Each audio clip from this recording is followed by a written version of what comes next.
that they can start to do that.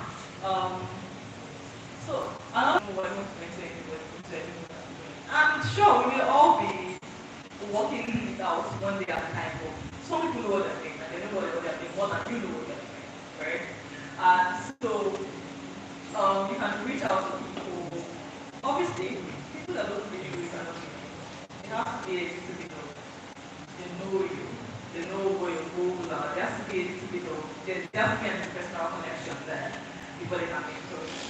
So in your local communities, you can find mentors there, right? There's seniors that you know, there's upperclassmen that you know that are doing things. You don't have to tell them mentor yet, just ask them questions. I have questions. And we can put you through this thing. I'm trying to navigate this thing. And slowly, because they've been there, some of them have been where you are, they know there's different things that they're trying. And they will tell you, what is basically, they'll tell you what they're doing, and they can try and take it over for you. Right? So, seeking out mentorship opportunities, and also attending events is a great place to start with mentor. Find them, go there later, tell them hello, also I'm interested in this and this, and if your panel discussion, your presentation really resonated with me.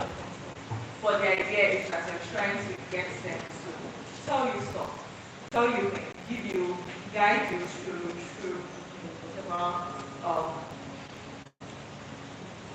thing you're trying to do, right? At the workplace, trying to navigate team dynamics, trying to take feedback better. The ones who will tell you these are things to do, how to manage it, how to manage the toxic boss, right? They'll tell you it's time for you to start with a new job, but sometimes you don't know that you're in a certain situation and someone tells you, yeah, you need to start this job. Yes. I think this is something that everybody is constantly learning to do, cultivating resilience, because at every point, through whatever it is that you're doing, you face rejection. This is not a good idea. And meanwhile, you thought it would be a better idea. Or let's say you have gone through like a 4-step interview process and then they tell you sorry, it's important that you see rejection as an avenue for you to cultivate resilience, to find a better part of yourself, to reach deep into yourself, to bring out something even better than you did before, right? I think that's an important way to see it. Seeing it as you must be personalizing kind of feedback. It is not an affront on your person. It doesn't mean you're stupid, right? It doesn't say anything about your intellect. You just don't work out this time around. You are going to do your best next time, right? And in the corporate world, there's going to be a lot of shooting down ideas. Especially if you work in places like advertising, all those places, there's a lot of ideas flying around and there's a lot of ideas that shut down, right? So these are things that we help to build resilience. You're thinking, oh, okay, so I'll just go back to the drawing board, see what else I can do, how else am I reinventing the wheel, am I just finding a new angle to pitch that kind of thing.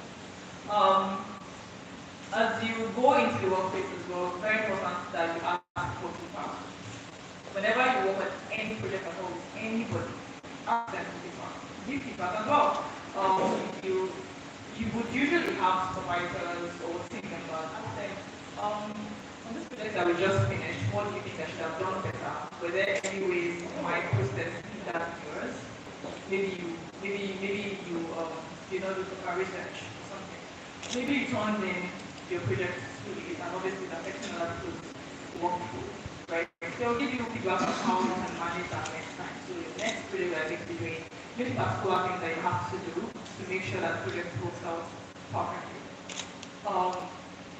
In corporate, people like to see that you are constantly trying to improve yourself, that you're trying to improve. Again, this is one of those things that one of my senior colleagues talked about, like professionalism. They say there's a willingness to grow because they're asking for feedback. They're not asking for feedback just for asking for feedback. They're asking for feedback because they want to know how well to do it next time. And when you take constructive feedback, right, and like implement it in your work, in future projects, it shows you do better work next time. And if you do better work, you get better opportunities, you go faster up the ladder.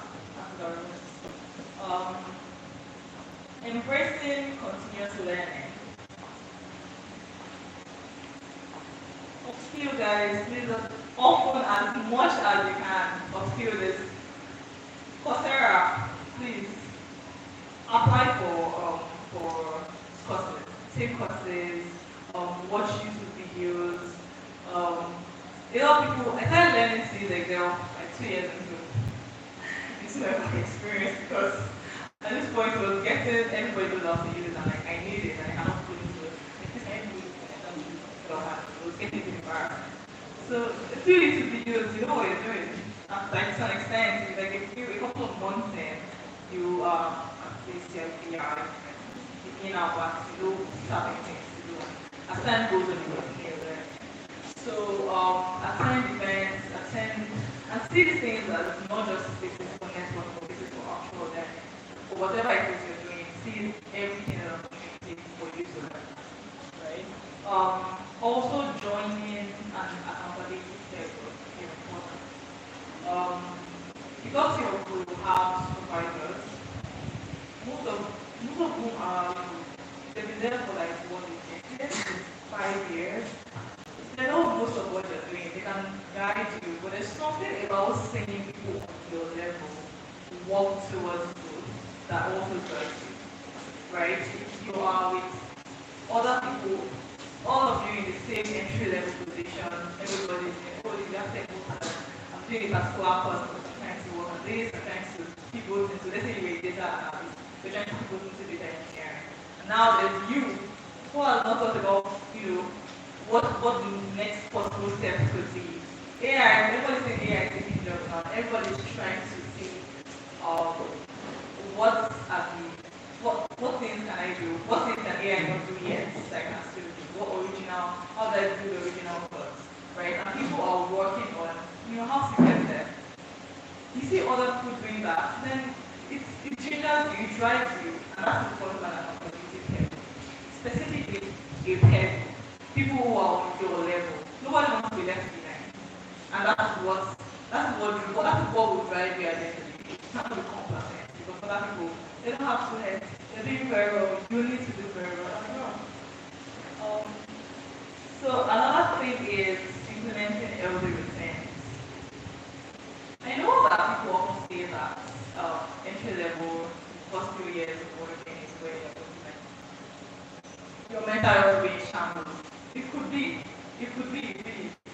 But you must also prioritize like your mental health, right? Work-life balance as much as you can. You need to make time for yourself, you need to make time for people that make you happy. Else you're going to be burnt out and then you're going to crash out and one.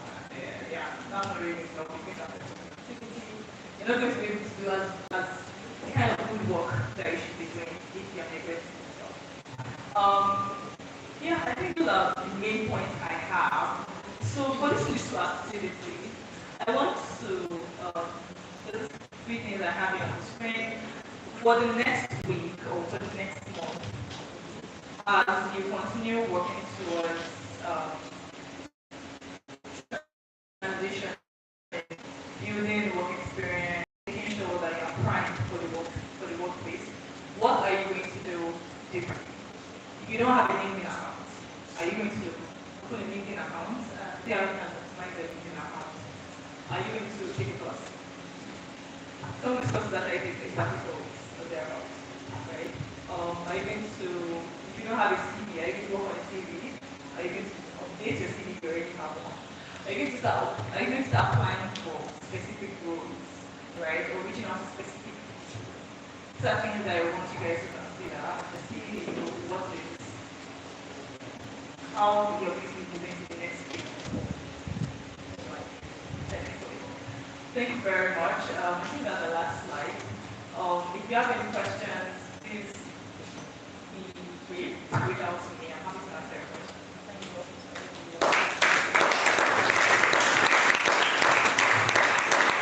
you.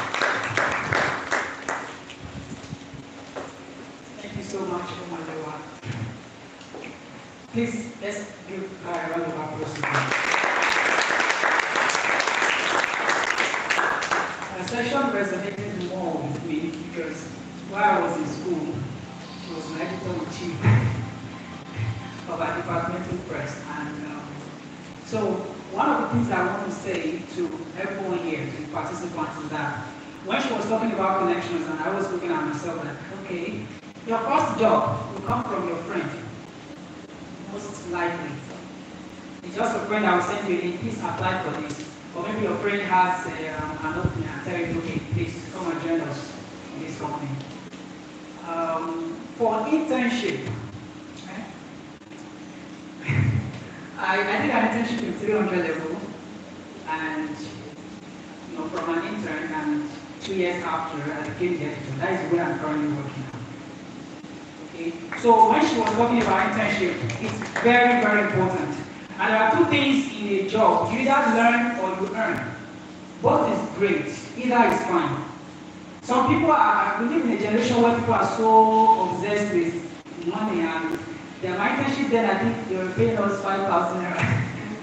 That was 2 years ago. Very ridiculous, But that was for data stipend. Then from an intern, I became a writer. From a writer, I became an assistant editor. From an assistant editor to an editor of that media organization now. Okay, so internship is very, very important. I was taking note as she was saying all of those things, and that leads me to the next thing: is that getting a job seems to be like the simple part. You either stay on the job, you grow on the job, or you leave the job. Okay, there's something we call employees loyalty. You are loyal to maybe employers loyalty now. You are loyal to an organization as long as the organization serves you or your needs. The moment the organization doesn't serve you, please leave. That means you're like, and some people are so very curious to leave or to build something. You can work in an organization for 2, 3, 4, 5 years. You know what you're looking for, even if the salary is not really paying you that much, but you know that, oh, I'm gathering more skills, right, before I move to the next what's it called, job. Should I keep the points? Please take notes. Now you have to also consider what matters to you: flexibility, work-life balance, career growth. I work remotely. I so much love it. Just time applying the middle of the night and you're working on it during the day. So you have to consider what is important to you. Do you like the flexibility? I can travel, and while traveling I can still be working. Okay? So I don't want a job that will keep me in a place. I mean, when I was working in school, I thought that, oh, if I keep working and teaching in this organization, what if when I get out of school, where will I be working? So I have to do that internship. So very, very important. In addition to LinkedIn, please also use Twitter or X. Yes, put yourself out there if you can. All right, so that's just my own takeaway. Now we're going to have a break, a panel session now. So our two speakers will come forward, then you can take your questions.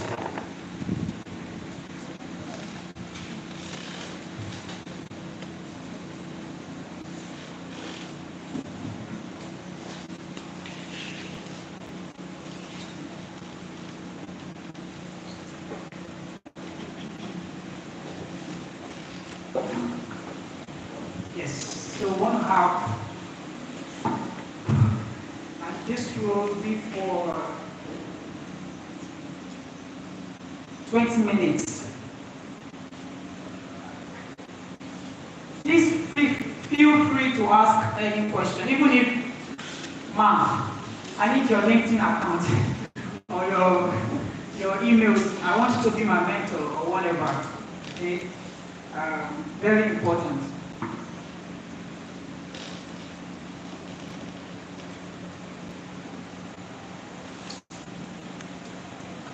So, and if you're shy, but please don't be shy. Why shall you shy? If you're shy, please write your question somewhere on a paper, then just wave at me like this. Don't do like this to me. Just wave and I'll come have that question. Okay, so let's go with the first question. Oh, we have numbers now, so that we know what we're working with. Number one, please take note of your number. 2, brilliant. 3, to 4, 5. You can ask any random question. When you finish school, when you job hunting, did you have your boyfriend that referred you to a job? No question is useless or not relevant, please. So we have 4 people. I want at least 10. I want at least 10 people to show that we're serious. We have 20 minutes for this. At least 10 people. 5 more people. It can be about your own experience. It can be about your own experience. Now I don't have any skills, I don't have anything I can't see in school. Okay. If you're still in school, please, you need to ask questions. Please. The labor market is not funny. It's not. 6. Okay, 6. So let's go. 7. 7. 7, 7, 7. Okay. 8. What were you waiting for? Okay, 8. Just 2 more people. Okay, I think we're good to go. We're good to go. So the first question now. Or if you have a question on the sheet of paper, can I have it? Okay, so let's go. Thank you very much. My name is Joshua. So my question is that there are many current rapid growth in economy, and we are also talking about sustainable development growth. So how do we incorporate the strategic method so that those we can actually come into a very effective growth in all this without implicating our resources? I don't know if you understand the question. Like there are a rapid increase in economic growth. Then we also talk about the sustainable development growth. So how do we balance both sides? So my second question is actually so it's not everyone that is trying to seek a white collar job. So what about people that are trying to, like the professional people that are trying to establish their own brand? So in what aspect, how can we utilize our, like the connection that we are gaining from school, how can we utilize it in establishing this brand? Thank you.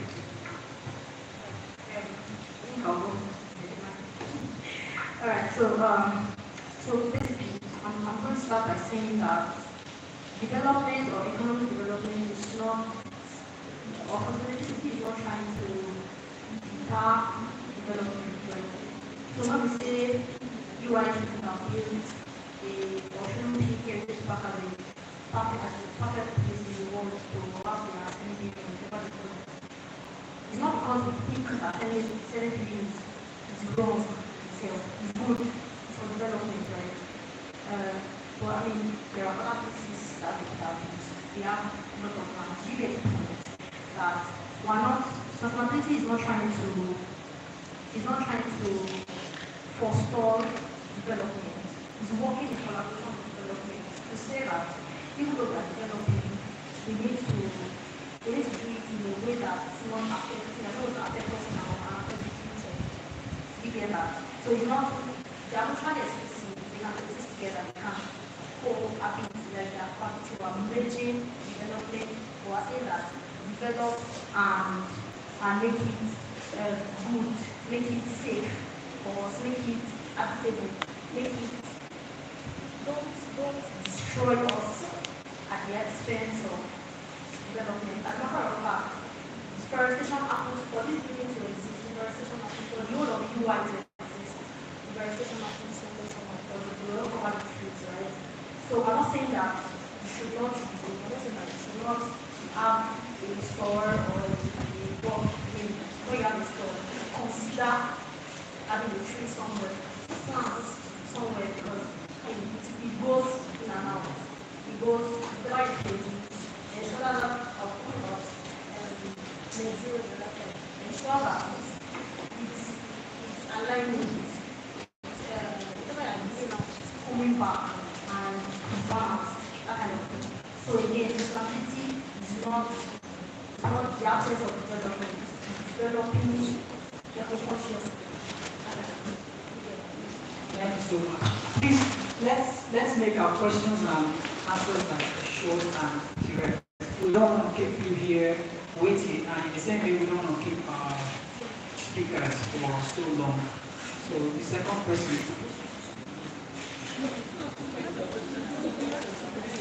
Oh. Okay, so think of how people who offer like similar services collaborate, right? I'm going to use the easiest example I can think of, and that is saying tailors who work with customers or make artists work with customers, right?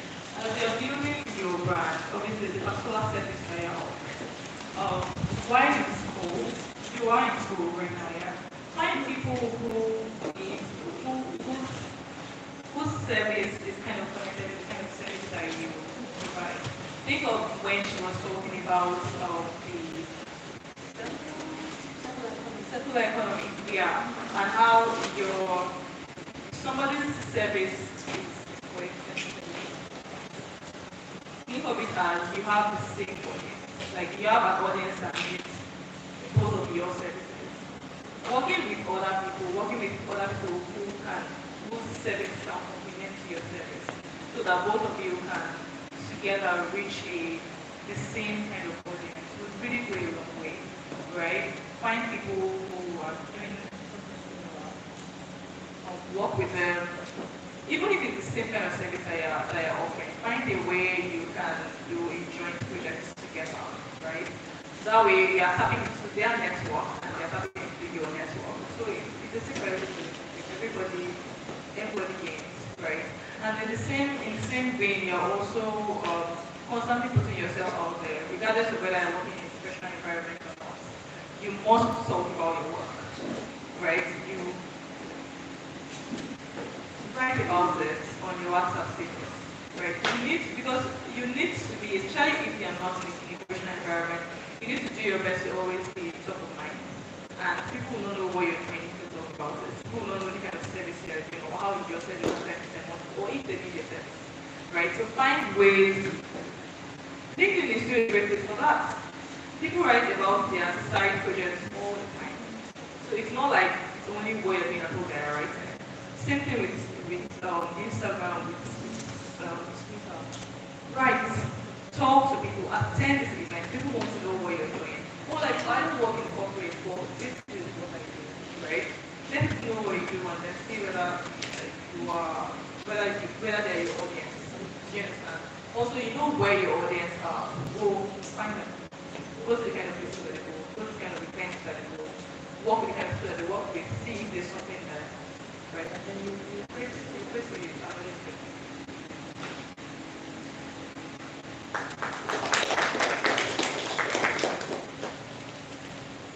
Thank you so much. So the second, please be brief. Right, so good afternoon everyone. My name is Abel from Baltic. I'm actually not asking the question, I'm not doing the clarification. So from there I will start with a story of myself in 3 minutes. So ever since my undergraduate because I'm a current final year student in Baltic, so my final year undergraduate basically I focus on academics, reading and everything, you know me, but I do read and everything. So when I got to the first semester, I actually started doing accounts and I found out that no, this thing beyond academics also into classes. So and from the scratch, I have an interest in development economists and an economics student. So for that, I try to incorporate some skills, both technical skills and also soft skills like communication, leadership, leadership relations, as the president organization, and lots more.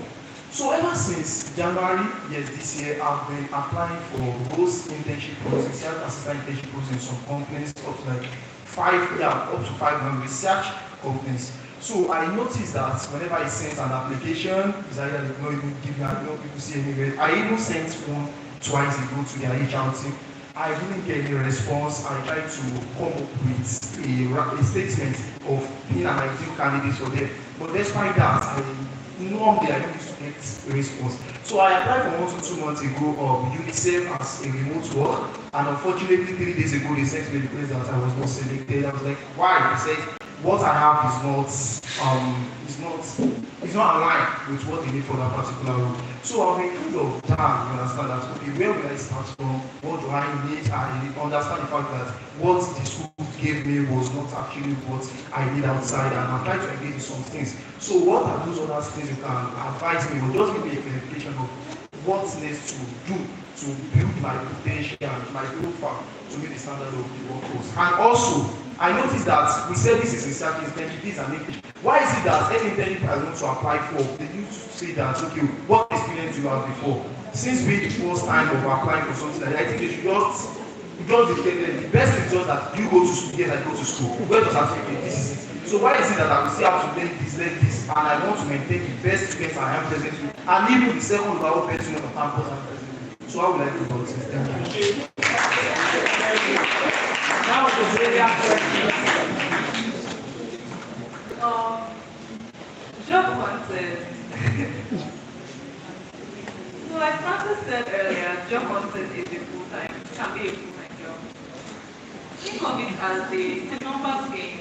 You have applied for 5 roles since January.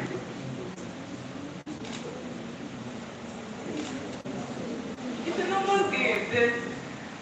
For that particular role that I have applied for, you know, there could be hundreds of people who apply for the same thing. There could be, you apply for a UNICEF role.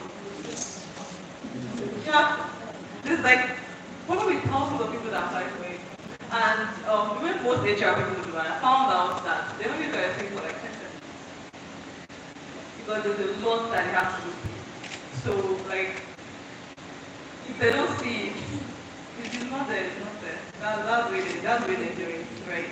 But it's a numbers game. You cannot apply for 5 between January and now and expect that. Like, I'm so sorry. It doesn't really work that way. And it's not particular to entry level. It's at any level that you're in. When I mentioned one of my former senior colleagues when I was talking, and when she was leaving the company that I'm currently working in, she applied for about 100 jobs over the course of 6 months. That is, at some point she was applying for 15 roles a day. That's it. So what most people tell you is that by the time you start applying, start small. Say 3 applications per day. Start from there. It's a number game. There's a lot of people applying for what you're applying for. So, and there's those people that are better than you. And the capitalist society, they're going to go for the person that has better experience than you. That's just it. Keep applying. Apply for as many as you can. That's just it. Apply for as many roles as you can. That you are obviously aligned with. And the JD also has to align with. Like, people are giving feedback that your experience is not aligned with what the job requires. That's the problem. It's also important that you are signing right. Yeah, you don't want to waste the time you're going to use to write a cover letter, review your CV, or a job that you are not actually qualified for. It's just going to add to the fatigue of applying for juniors. So look for, when you read a JD, it's a if you have transferable skills for this role. Like even if you don't have the exact skills that I think you have transferable skills, right?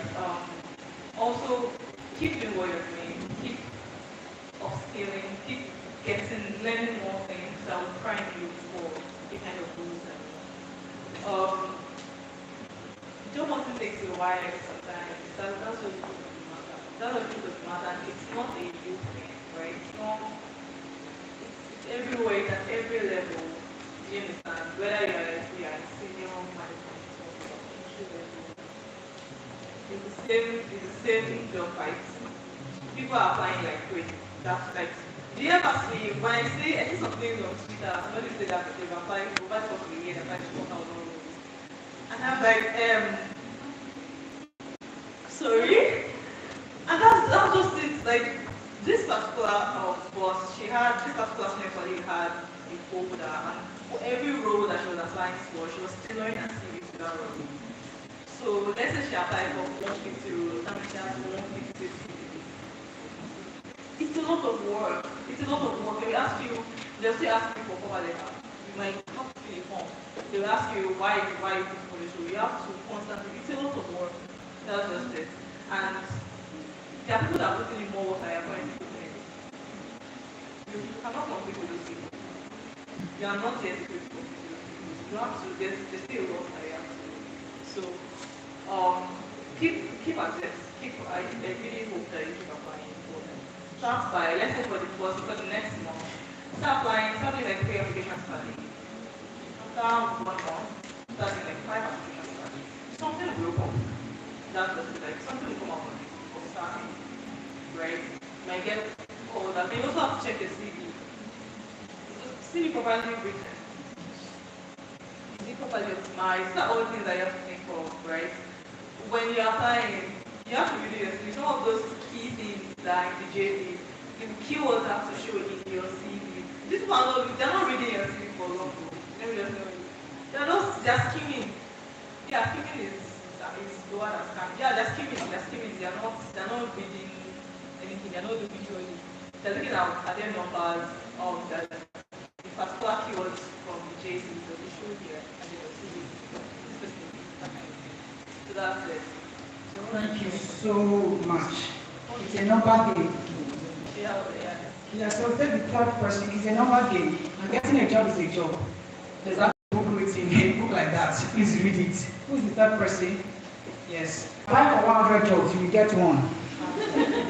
Yes. And why in the process, please volunteer. I'm currently volunteering for this particular thing I'm doing. Hi, good afternoon, everyone. So yeah, thank you very much. I really appreciate Omodewa's lecture because it resonated with me a lot. During my undergraduate days, I think I had a couple of experience in internships, but because I had a very broad course, I would volunteer in this, then volunteer in that, then volunteer in something entirely different that are not related to each other. So now time comes to write down the experience. There's no alignment between those experiences. So maybe if I attended this kind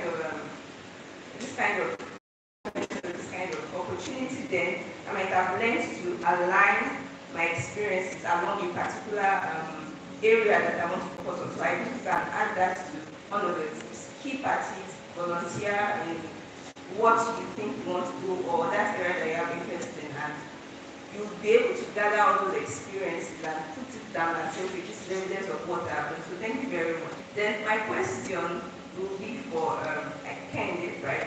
Yes, so what are the, should I say, entry level opportunities? How does someone enter the sustainability space? How does someone come in the sustainability space? Thank you very much. Thank you very much.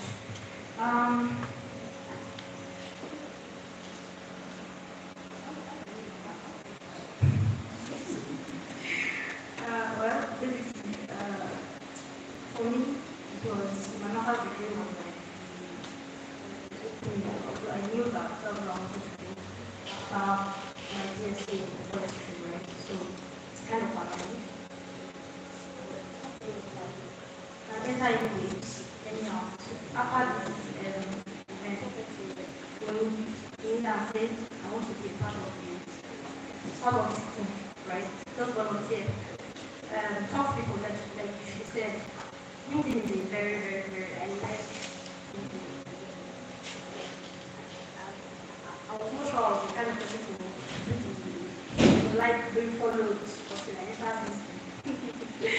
I like the idea and get to meet people I see things beyond where beyond the sphere and like I think like she was saying, the critical to just on your LinkedIn, just by saying I'm a Chinese enthusiast. But it's not that kind of thing. Just find ways sustainability.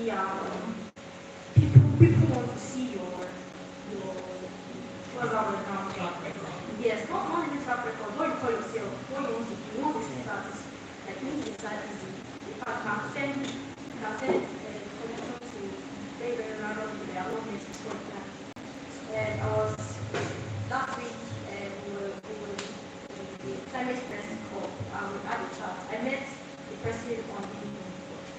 So I sent a connection to the chat because I think it was that and they had this climate issue and trying to come up with climate and conflict.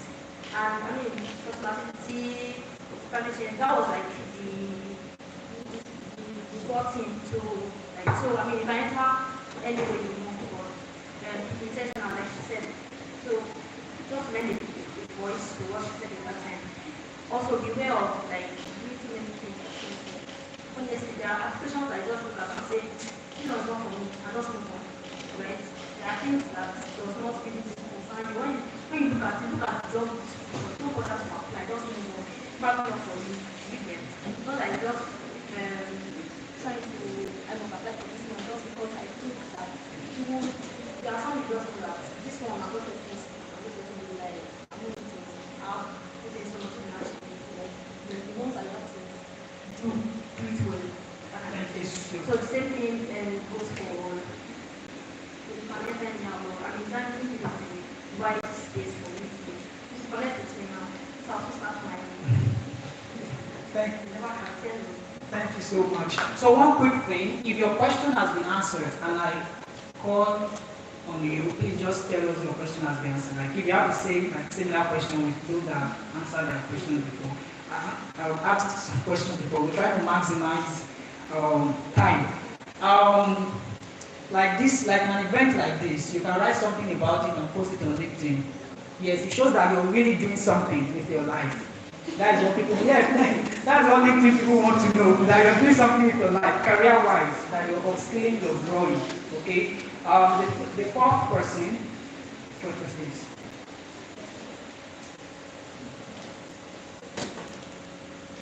Good afternoon, everybody. Yes, so my name is Omi, and my question, Onyekachi, my question is directed to is, you talked about the global economy, and in your definition, you talk about degradation of the environment. Yes, so I would like to ask, how harmful is the degraded environment? And can you give like scenarios or countries that are faced with, degradation in their environment and how possible solutions to that? Thank you.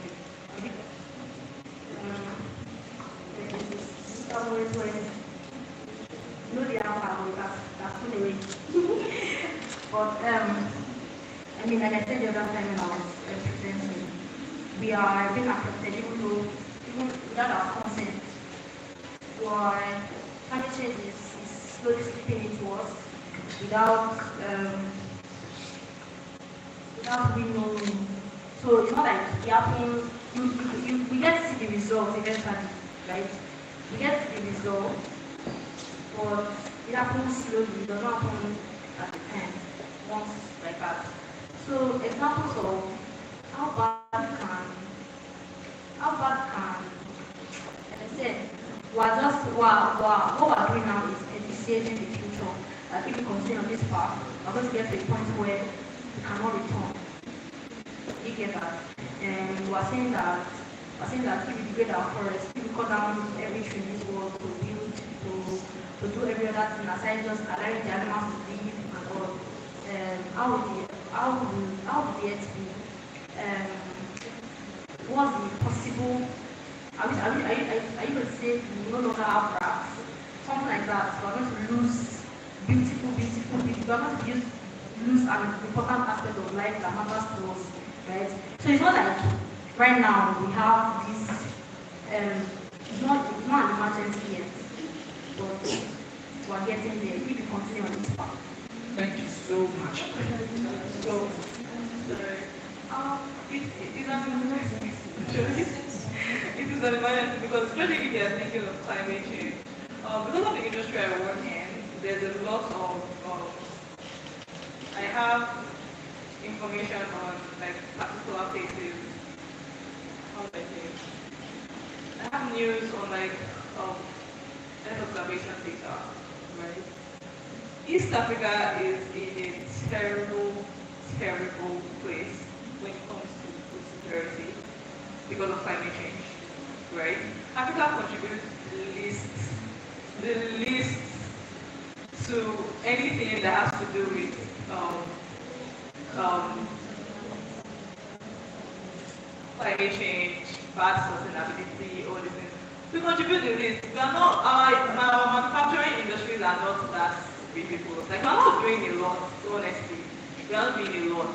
And the Congo has, there's something that their forests, the rainforest have, that is basically one of the important things that is really helping with managing the CO2 emissions and all these things. And climate change is affecting everywhere. East Africa currently is always in a drought. Like, they cannot grow anything. They're always in a food, like a food security disaster all the time.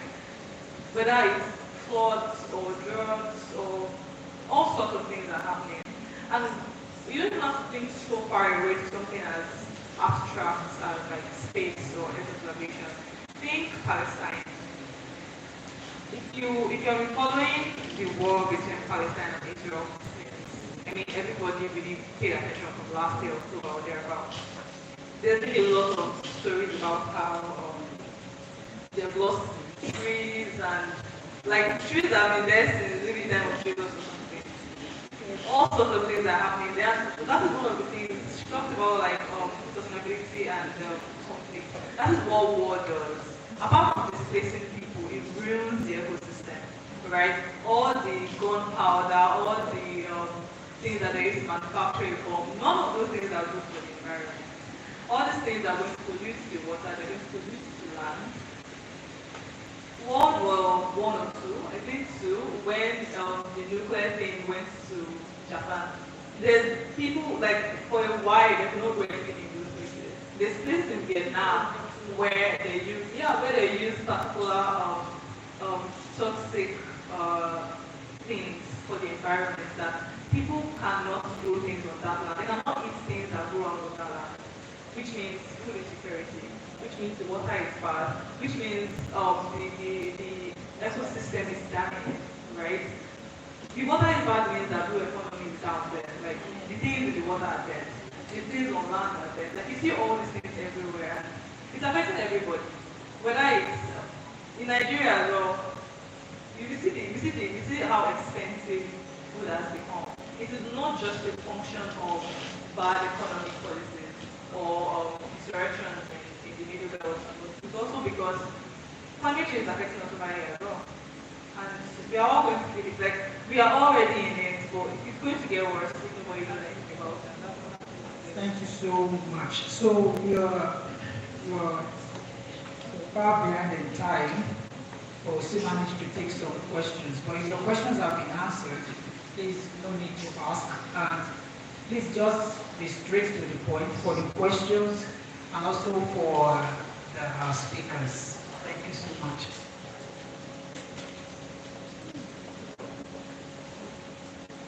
Everybody, my name is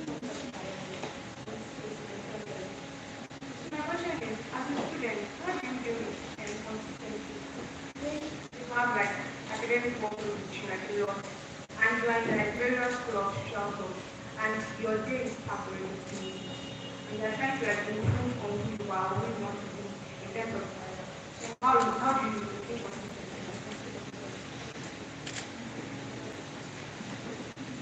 You need to prioritize.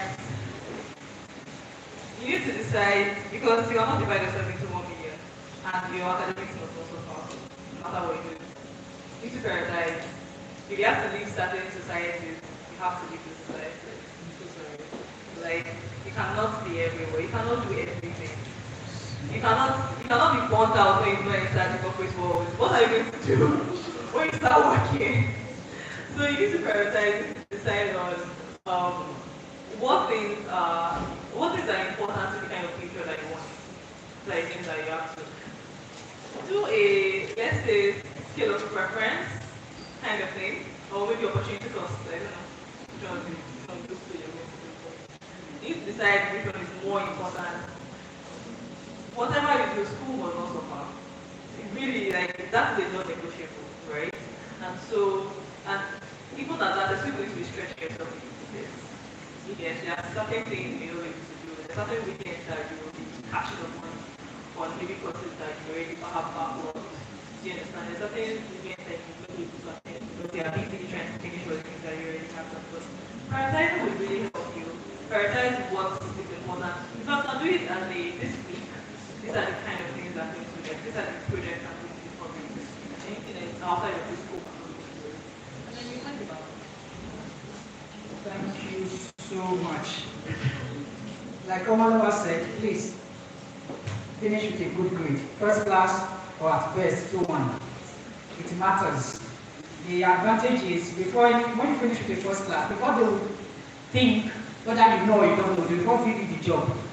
So it's the labor market that you can do it. No, I'm not saying it in general. But really, they will just like, they believe that you know because you have a first class. That's the belief. Then you can now prove yourself. But for 2-1, you need to like fight. Yes. I don't agree. No, okay, yes. Who is the next person now? Okay, yes, thank you. Good afternoon, everyone. My name is Rachel, and my question is to you. So, you said you are in the press. You were. So, how did the press help you across school or with your work experience?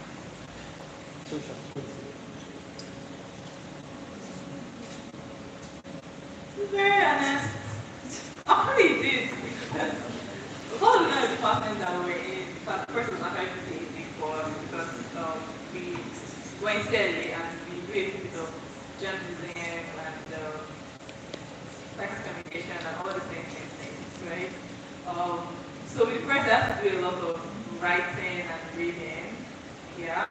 And because I started taking leadership roles from like early on, I don't know, kind of helped. Because it was easier for me to relate with team members and manage just team dynamics because I was coming from a place where this is not regarding, okay, let's say, when you're doing something because you're trying to get good grades, I think it's different from when you're doing something because you like doing it. Like, it's different from people, right? But if I was doing a good project and somebody was messing up, I just thought I was just supposed to be an email. But in a thing where it's press, you are trying to get to stage, there's a different way to relate to those people. Because people will just say they're not doing it again. Before you know it, they just feel you're doing like 10 people's work. You get. So there were like some soft skills I was able to get out of that, like managing other people, getting them to do the work that they don't want to do. Right? Okay, so I'm also in theory and I'm also involved with press. But the problem is, how are you able to like add to your I just started it. like the kind of work experience, the like it was part of my first CV there. Thank you. Thank you very much. And that is team leadership now. Yeah. It's very good to be very good to your CV. Okay, so who's the next person? Your question has been answered. Yeah. Okay, great. So let me quickly read these questions. The first one is, good afternoon, ma'am. How do I get started with digital skills like app development, and also what courses can I do to improve on my content writing skills?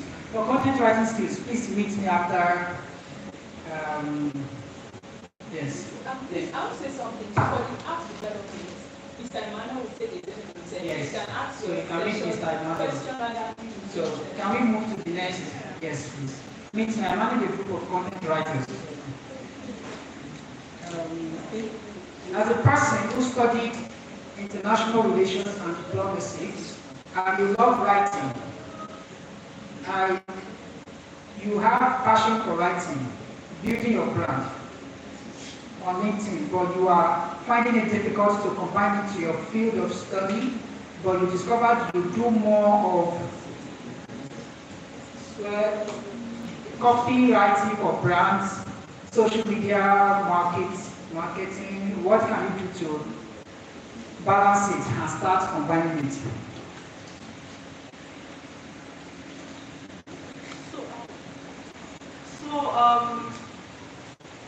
It can be both. It can be both. Both of them were in LinkedIn. Copywriter, international relations and diplomacy advocate or something to them. And here's the thing now, because you don't have to be one thing. You can be several things, right? The important thing though is that you are putting out stuff that shows that you're in that space. And then you are also in that space, as in you are following and engaging with people who are in all those spaces like just mentioned, copyright. But as time goes on, you're going to want to decide on the particular path you want to take. Do you want to, in the long run, by the time you enter the public world, you want to do copywriting? Are you going to be applying to like art events? Are those kind of organizations you're going to be in, right? Or are you going to apply for roles in political and advocacy institutes, NGOs, all those kind of places? As time goes on, you can figure it out. But there's no rush. You can be both things. You can put both of those things together and write about the things that you're working on, the things that you're learning. You just finish the course on. You just took a course on advocacy or something. Write about it. Publish it. Let people know that you're those things. It's fine. Thank you so much. Like I said earlier, LinkedIn is about showing up. People just want to know that you're doing something with their life. So that is it. The last question now is, I'm Oshuninka Adeoshun. I have a question on green economy. The question seems personal. It's on botany and agriculture. Is there a location that is not glued to a specific place where an individual can know much about seedling and planting? Because I tend to know much on that, but to contribute to community development. Thank you. And I mean maybe a free location to know more about that. Yes. So I think current. I know seed of blood like represented in Aulowo side. They start off that to seeding and planting and something has a lot of things to do with greenhouse. That's the vision for that. Where they build, yes, where they plant under, yes. So, I mean, you can then develop from shop where you're following with me and set him out on LinkedIn. And I'm glad we'll be glad to have him. So, for you, you can just like volunteer to work with his company. Like a very, very good place to start and learn. Yeah. Thank you. Thank you so much. Thank you. Please, a round of applause for our speakers. Thank you very much.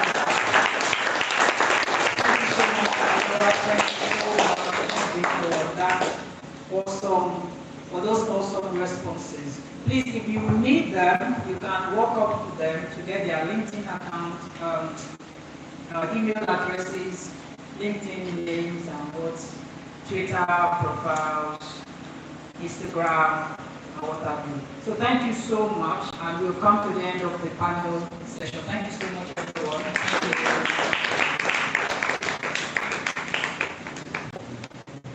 So coming up next is, since we're actually blank time, there should be a place for music and stretch break. You can stretch on your chest.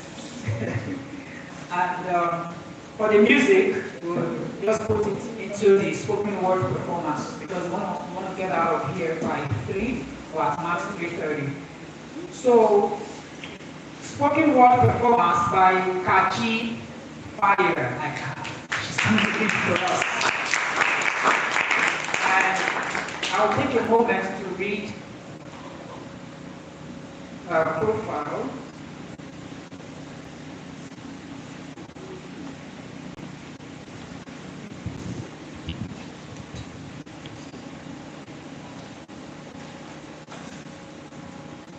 Onyekachi Baruko, did I get that right? AKA Kachi Fire, is a public speaker and spoken word poet with a passion for igniting sparks of creativity to inspire and uplift audience through her art.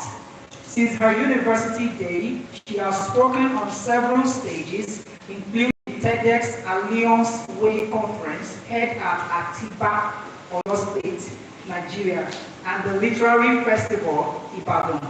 She has also spoken at the Business of Entertainment Conference, BEC, the Global Creative Legal Summit,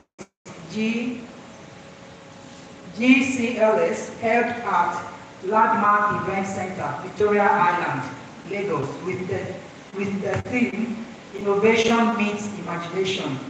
She has spoken at the African Creative Market, ACM, and other prominent stages.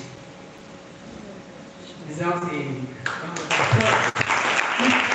word, she reads a narrative that not only inspires but also challenges her audience to rethink their perspectives. Her unique poetry pieces explore themes such as creativity, identity, domestic violence, hope, as well as other topical matters. Through the medium of poetry, she uses her voice and writing to shape Nigeria, Africa, and the global space for the better. At Skilled for Now 2.0 in-person workshop, Kachi Fire will be thrilling and inspiring participants through spoken words. Please join me in welcoming Fire.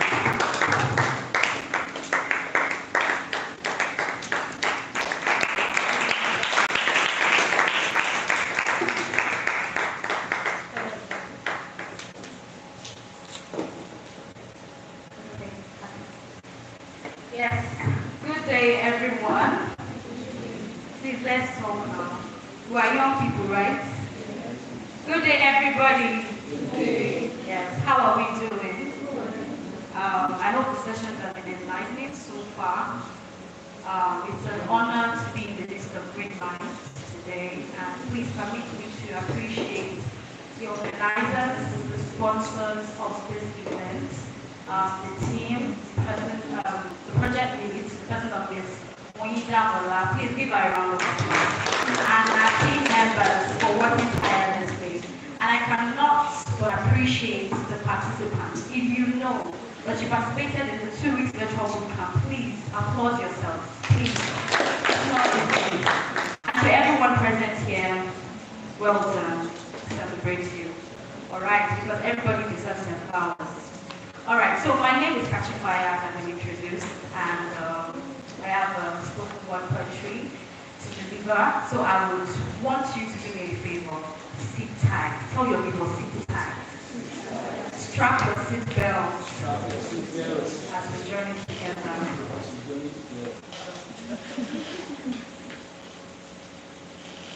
I'm awakened to the drawings of the future. A future that whispers to me what will be in regards to subject of work. The present setting the pace with a 9-to-5 traditional kind of job, giving room for flexibility.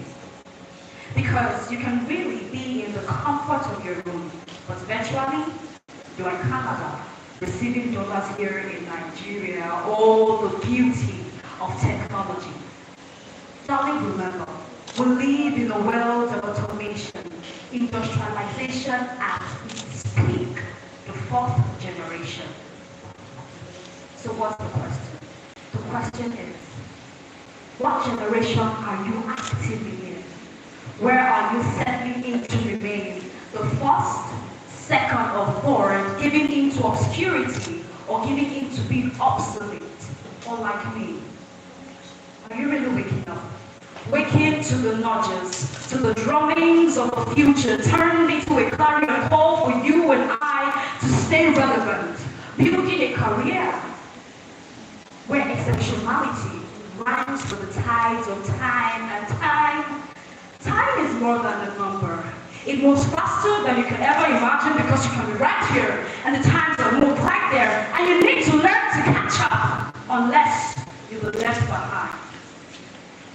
With every skill for career development, be it human resource, marketing, project management, aviation, content creation, web designing, and of course, poetry. So I say, upskill to upskill. But to be skilled for now is to be prepared for the future of work. Thank you for listening. My name is Thank you so much. You agree with me that that was an awesome spoken word. Let's give her a round of applause. Thank you so much for that.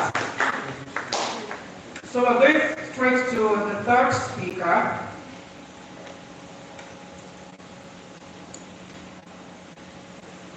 Who will be speaking on leveraging tech to solve local problems and create opportunities. Leveraging tech to solve local problems and create opportunity.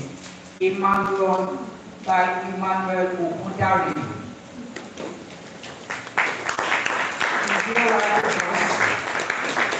Setting up his presentation. So let me read his profile for us. You know, there was, I think, 2020, 2021, we had this tech buzz, learn tech, do tech. That was 2022. I started learning UI UX, then from UI UX to web development to app development. I was running up and down, trying to just get, So, but today, we have Emmanuel Ogundare with us, who is a seasoned web developer with over 10 years of expertise in crafting custom WordPress solutions and driving SEO performance. He transforms Figma UI UX designs into pixel-perfect responsive themes using HTML5, CSS3, SCSS, JavaScript frameworks, and PHP, and built custom plugins and Gutenberg blocks to extend functionality. Emmanuel has led end-to-end projects for clients in the UK, USA, Canada, Germany, and Nigeria, delivering high-performance e-commerce sites and WooCommerce integrations, page speed optimizations, and security enhancements. He is presently a co-founder and lead engineer at TechEat. He holds a higher national diploma in computer science from the Polytechnic Ile-Ife and a national diploma in computer software engineering from Highland College of Technology, both with upper credit distinctions. You're not clapping. A continuous learner and active contributor to the WordPress ecosystem. Emmanuel is also part of the Google developer ecosystem and contributes actively to the Google developer community.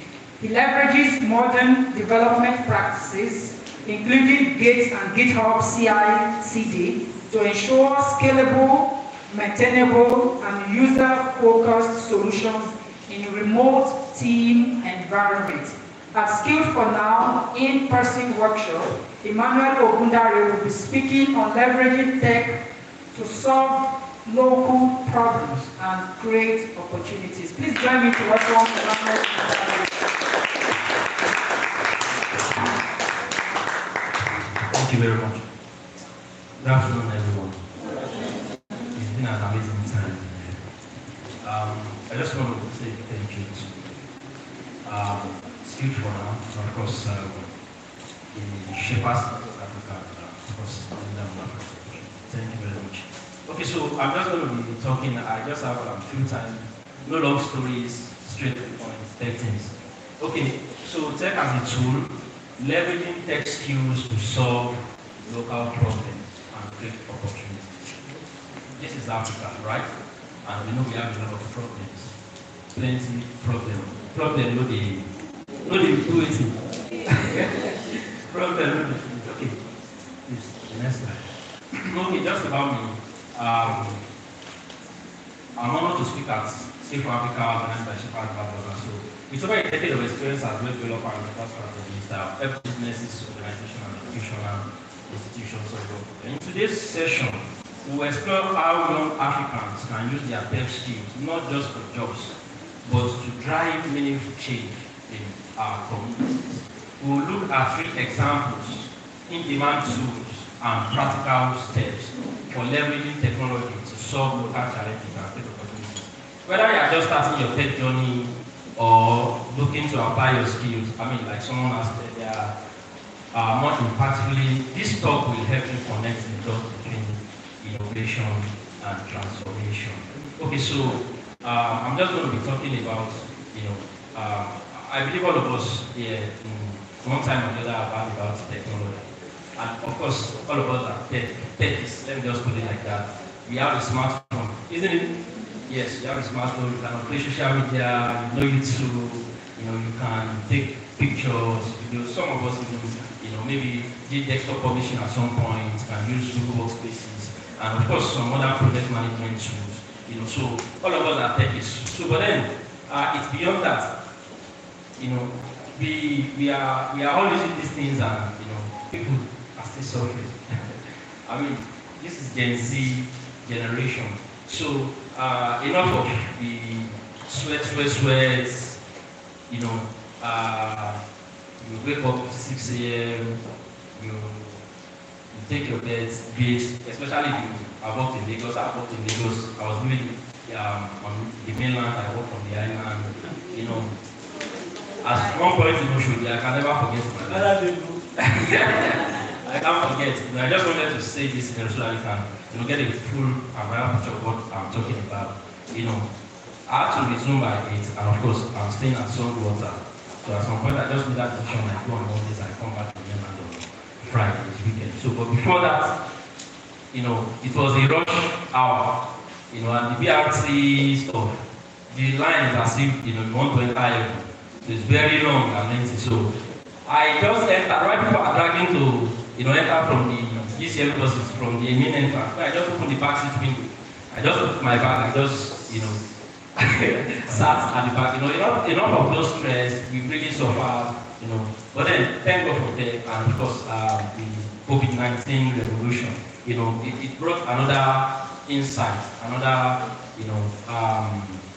reality. Most especially to we Africans, and of course to the world as well. So I'm going to be talking on this thing. So this is my background, and I'll talk about it. Okay, importance of digital skills in Africa. With African youth population projected to reach over 830 million by 2050, digital skills are critical for unlocking innovation, creating jobs. You can create jobs. From the 2 panelists, speakers that spoke earlier, a lot of questions have been asked. I think someone even asked, okay, my guy here was saying he has been submitting CVs. Bro, let me see you still submit, but then you can create a job with them. And you can collaborate with other people. As an economist, you can collaborate, and of course, create a solution. Problems still everywhere in Africa, Nigeria, our Oyo State or Lagos State or anywhere. So you can, create opportunities, and of course, you can drive sustainable development across local industries and underserved communities. So what should you expect? Insights on how to identify local problems, apply relevant tech skills, use AI-powered tools, and develop impactful solutions that create opportunities for personal growth and community transformation. The next slide. Okay, so the digital shift in Africa, I mean, this is reality. So this is the Gen Z generation. I mean, a 5-year-old, or let's say like 10, 11-year-old kid, is already doing virtual classrooms, new lessons. I mean, a lot of apps. I don't know if you understand what I'm trying to say. Even during the COVID-19 era, a lot of us, our classrooms, at that time had the opportunity to, set up virtual classrooms for higher institutions, some universities in Nigeria, of course, and polytechnics as well.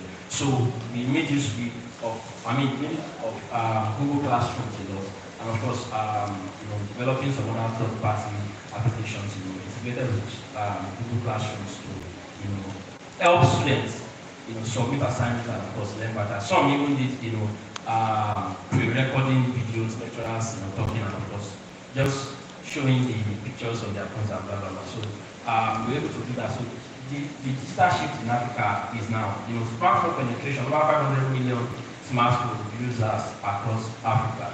8-year-old boy or girl uses a smartphone. If you ask his or her parents, how do you do that? They will check Google assignments, for research and everything. So gone are those days that, before me, I was able to touch a laptop at all. I finished my secondary school, and I think that was 2009. No, 10. My dad got me that laptop 2010.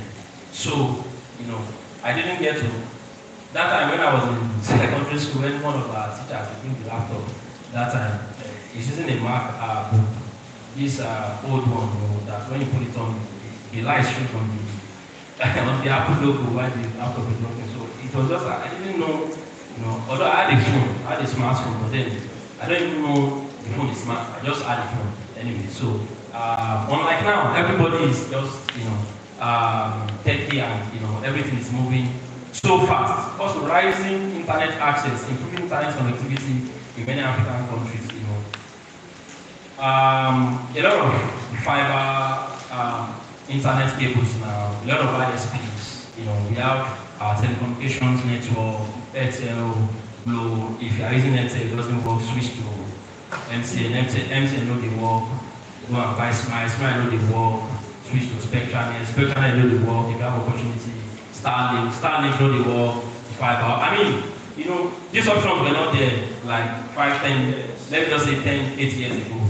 So we have rising internet access now. And of course, Africa's youth population, the continent's young population is the biggest asset. I mean, we are the future. Although they have been telling us, but they don't really understand. We are really the future. They are really the future. They are just being the figurehead there. I mean, the old cabals. But we are making. We don't shout.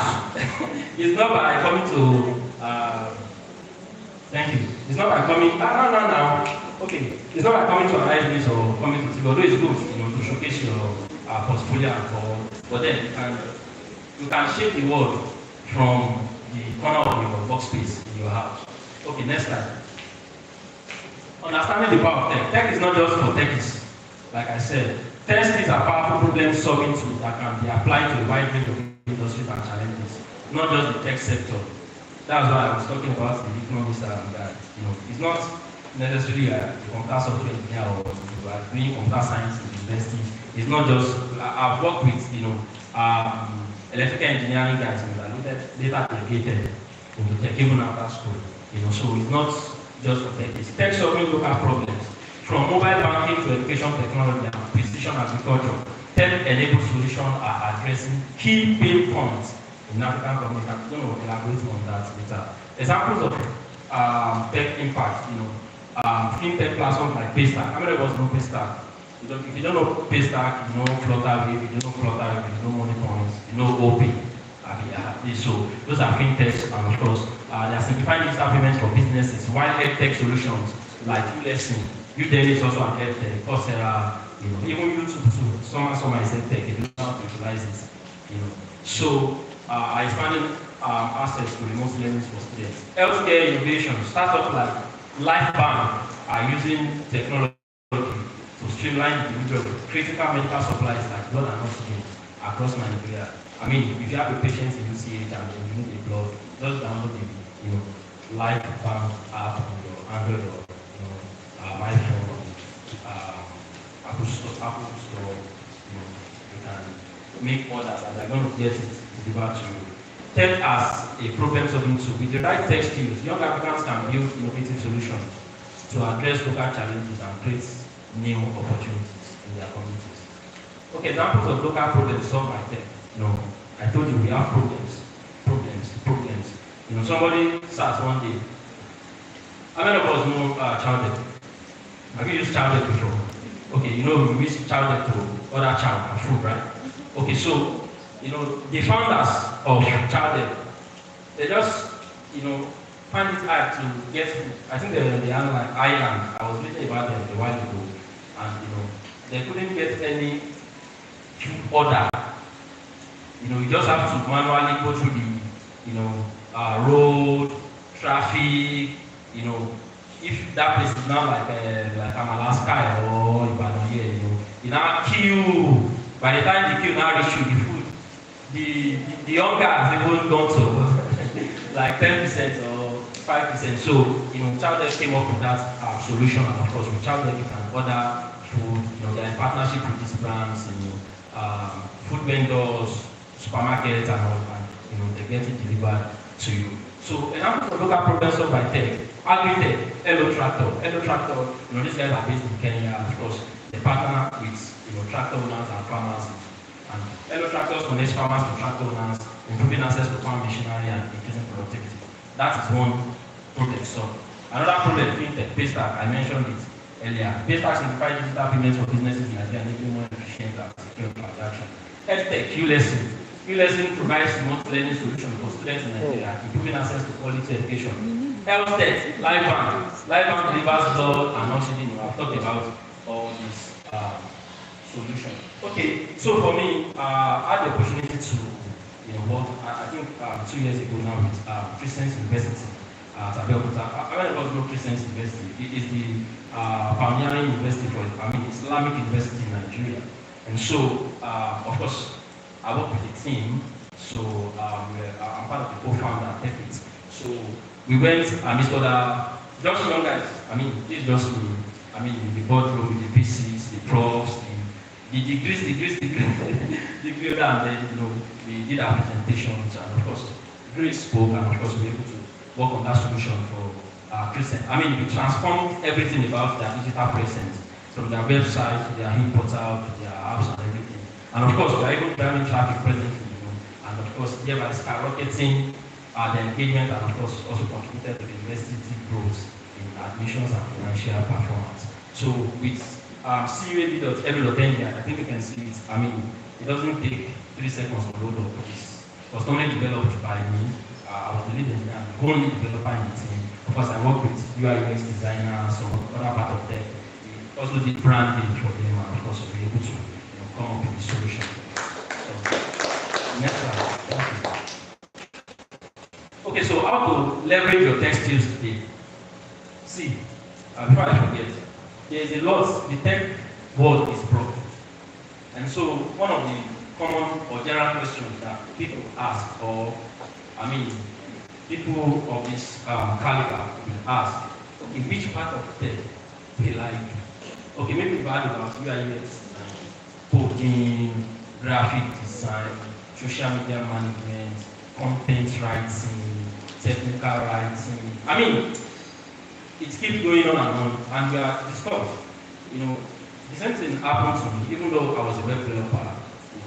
I was getting into graphic design at some point, and I was even feeling kind of insecure within myself. That even before I started working remotely, like 7 or 8 years ago, I was like, this web design skill that I know, do I really know it? Okay, small time, maybe after 2 months, just like your 2 months, Facebook will come after 3 or 4 months. This is not okay.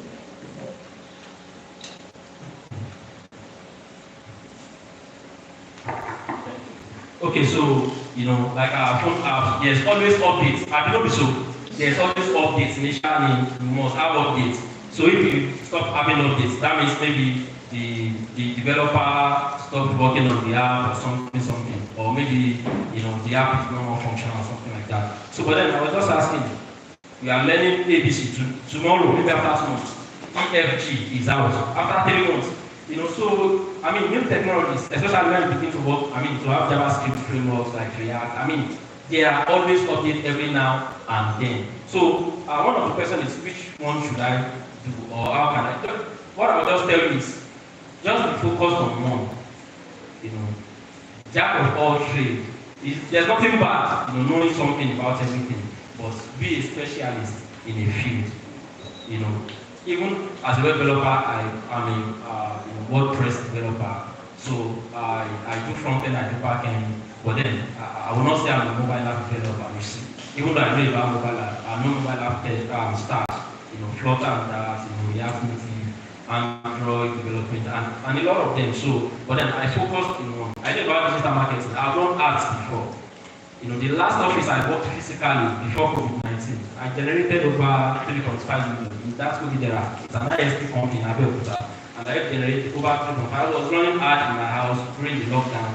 And of course, it was later I even found out I mismanaged the funds. Our CTO was in the US, so he just gave me his Bank of America card and I just connected it. I spent about maybe 600 to or 500,000 to generate 3.something million sales for like 2 to 3 months. So I see I overspent. You know, some people that have taken that amount of money and they generated more.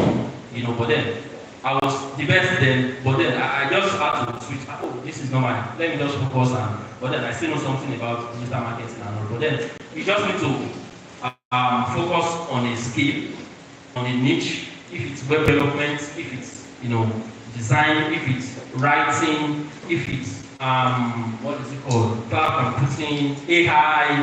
I mean, even my presentation, I'm shooting with AI. That's why I'm using my laptop. You know, so you can use AI.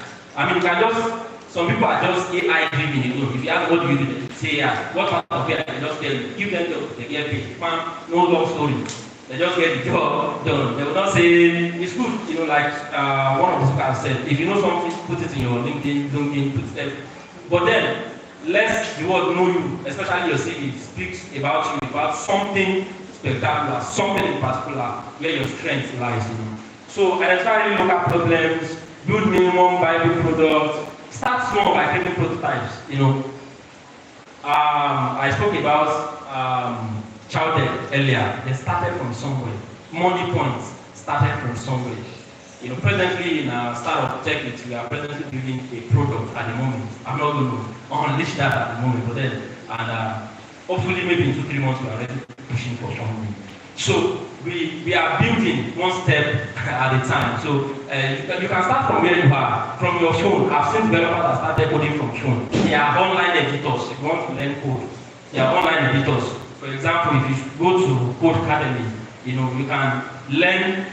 Even if you go to, there are so many coding platforms. They have their code editor integrated on the web, and you can, as you learn, you can practicalize before even your laptop becomes. It's just the passion and the zeal, and of course, grace. God sees your heart, and everything will just work together. You know.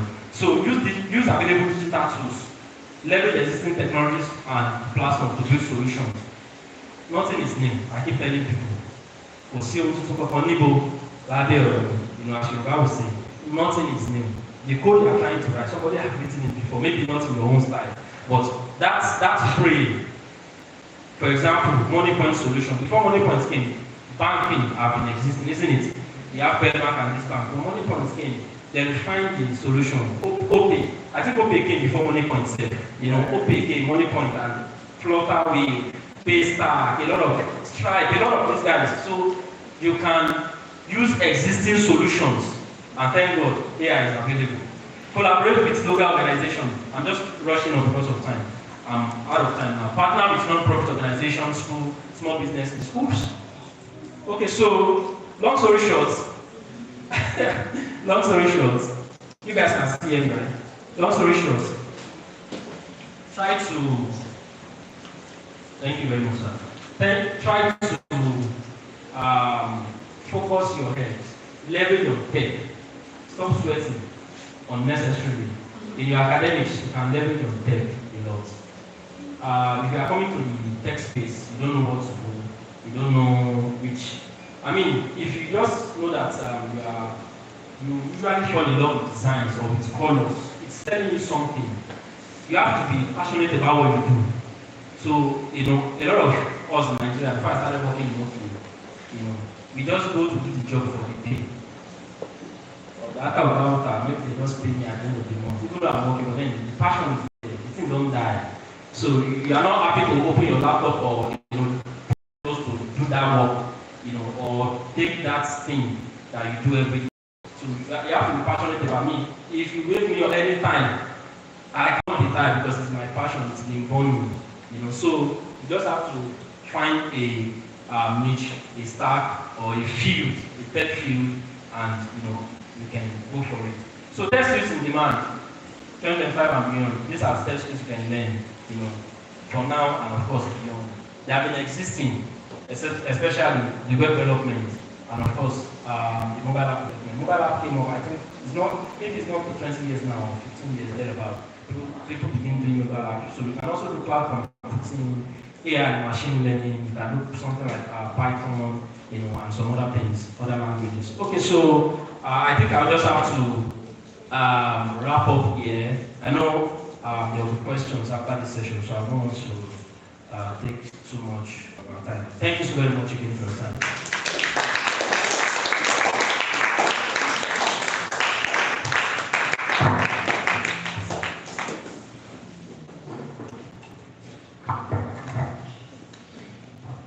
Thank you so much, Mr. Abugari. Please, let's give him a round of applause. So tech should not be just, you want to make money. Tech should be to solve real problems around us. The light is gone, of course. We are all in Nigeria. So we manage with what we have. So we have the fourth speaker.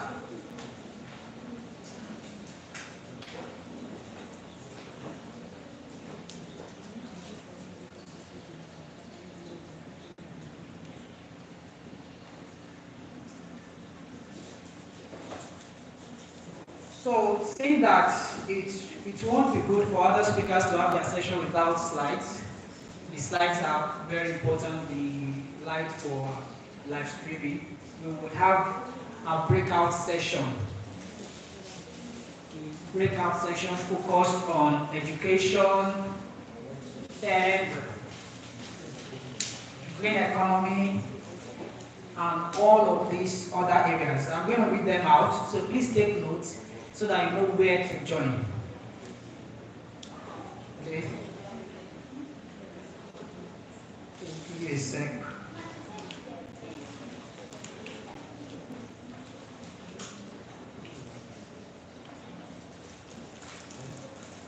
So we have education, we have green economy, we have finance, we have creator and knowledge economy. I'm listing them out so that you know which area you want to go. Like you create like a group, short groups. We have education, we have green economy, we have finance, we have creator and knowledge economy, we have AI and tech, and we have social impact. Let me go again. We have social impact, we have AI and tech, we have creator and knowledge economy, we have finance, we have green economy, and we have education. So for education, in a world driven by automation, AI, online learning, how can educators stay relevant in Nigeria and Africa? How can we imagine the traditional education systems to produce problem solvers, not just graduates? What innovations can educators build to learning more flexibly, inclusively, and future focused?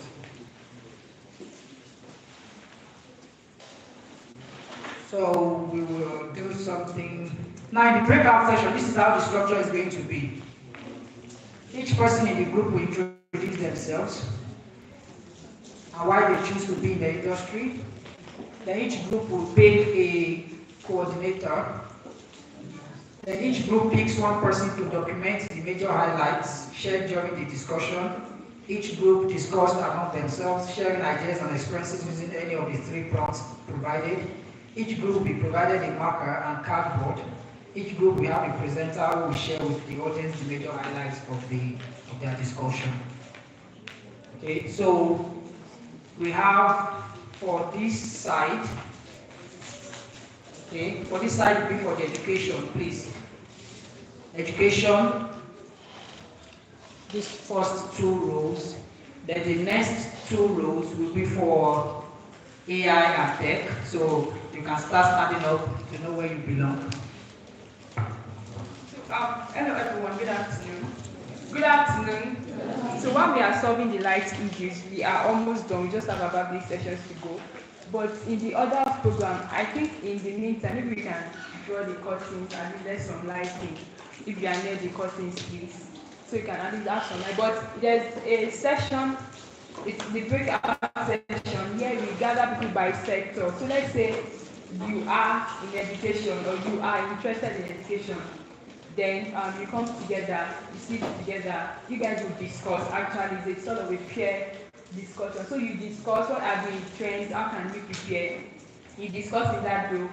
If you are in the green economy, anything green economy, or you want to be in the green economy, so you have your own group. Then for AI or tech, you have your own group. Then for finance, you have your own group. So do we understand? So please, let's make that arrangement now. So if you know you want to be in education or you want to play in education, or want to do anything in education, please you might have to move around. Please come here for education. So you discuss, or be a prompt, you choose from the prompt, you discuss, and at the end of the day, just within a couple of minutes, there will be someone to present the major highlights from your group. But it is to rub minds together, and it's an essential part of this project. So if you are in education, you are here. Anything in education, and this education sector, where you want to teach, you want to learn anything, education here. AI or tech here. Green economy here. Please take note, education here. AI or tech here. Green economy here. Finance here. Social impact, yes. Yeah, there's one. There's the creator economy, so at the back. So please, just let's quickly move. You don't have to even move back after that. Just stay where you are. You just want to get it going. So education, AI and tech, the green economy, Education.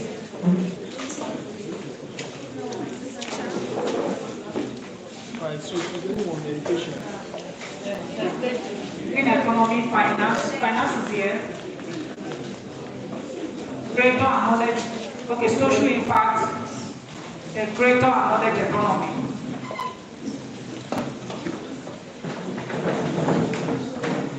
Education here, the first 2 seats. Then the next 3 seats is AI and tech. The first 2 seats here, please, is green economy. Then this is for finance. The next 2 seats is for finance. The next 2 seats is for social impact. Then here is for creator and knowledge economy.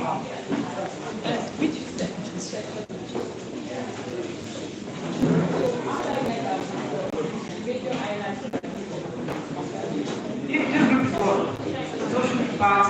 This is green economy. This is finance. With that.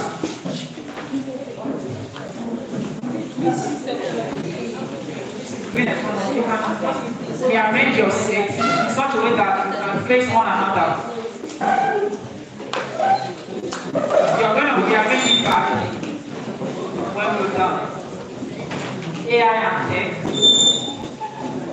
education, and this is just for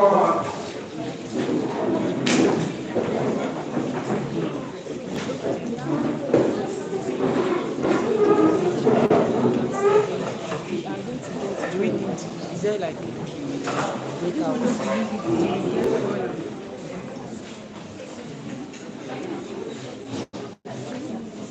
Wait, this is finance. Where's green economy? Green economy.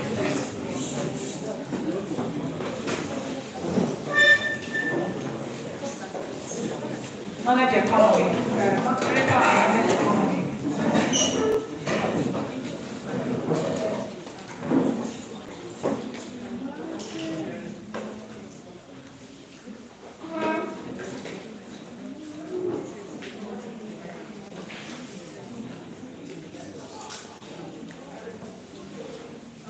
So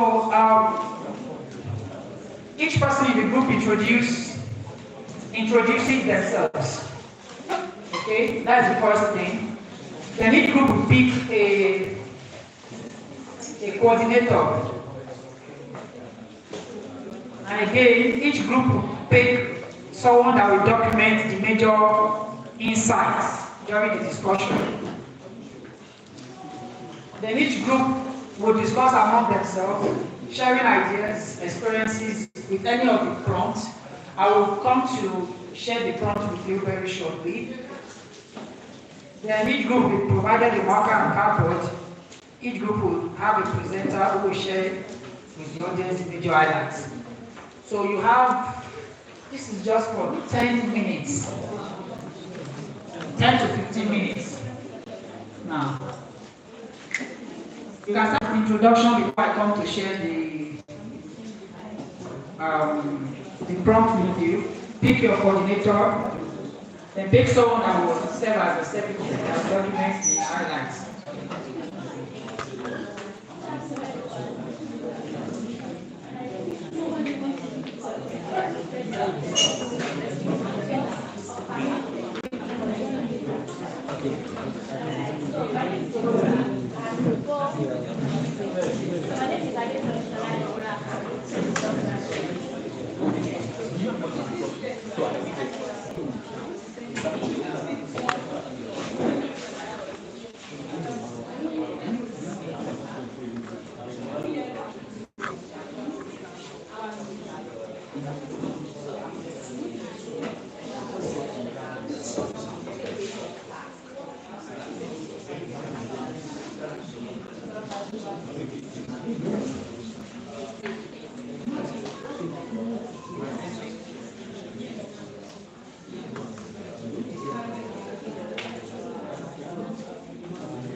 How can we ensure that we are not just customers of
Okay, so that's the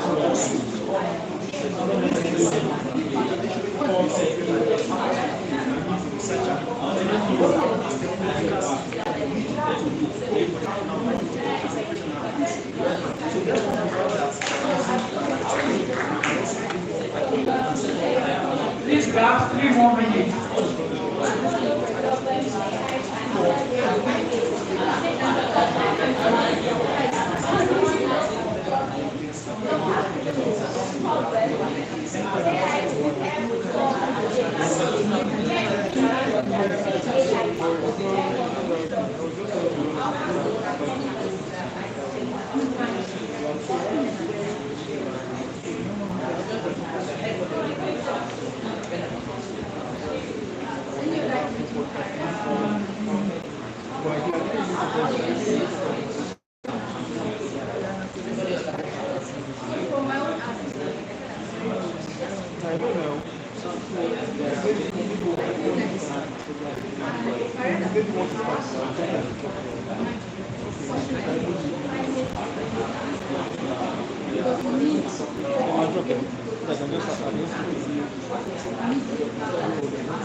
Let's start rounding up.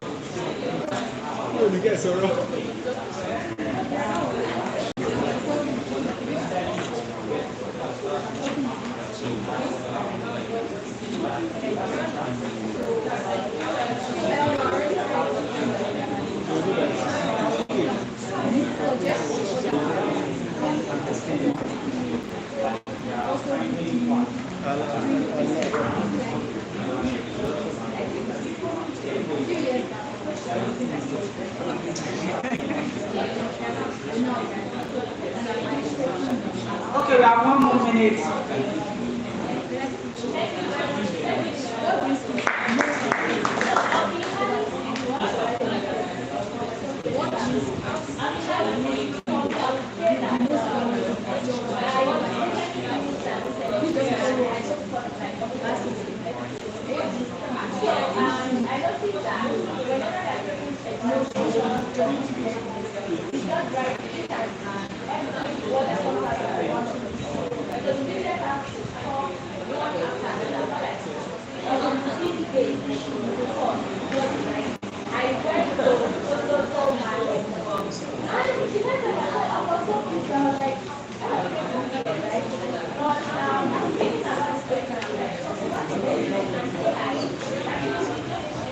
Time's up. Please choose your presenter.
Please start rearranging your chairs back. You don't have to go back to your previous seats. Just rearrange it. Just sit where you are. Rearrange it.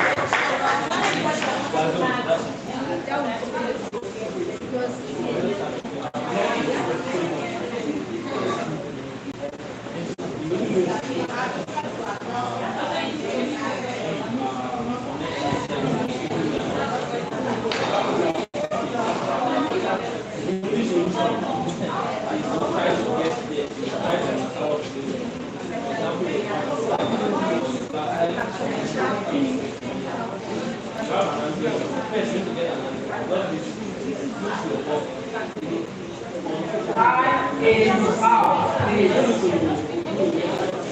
If your presenter rearrange the seats.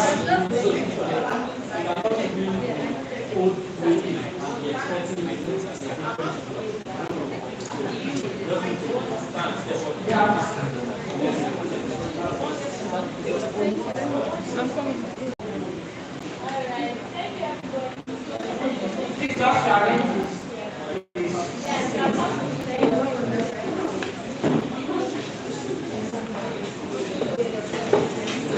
If you have not filled the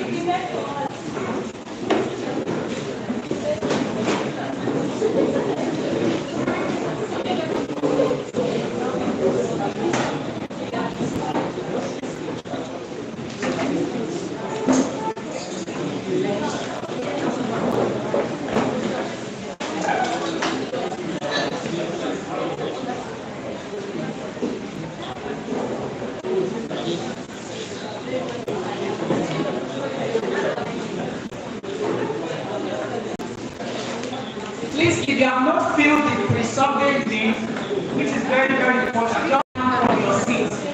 You and it's going to be there. For attendance, this is very, very important.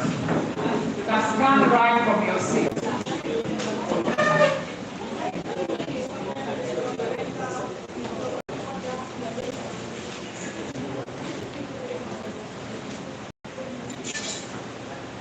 Social impact and spiritual awareness, please arrange your seats and move forward.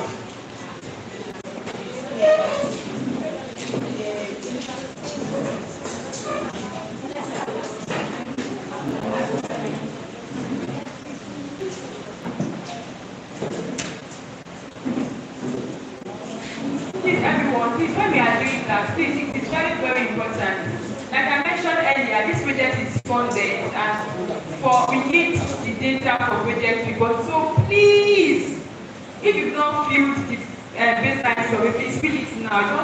Just point your phone and that image takes you straight to the link and fill it while you're having the presentation and while the session is going on. Please do that now. And also please, for people here, please move to the front. They are empty seats. Please come to the front, please. These seats are empty. So please come to the front, please. Please come to the front, move to the front.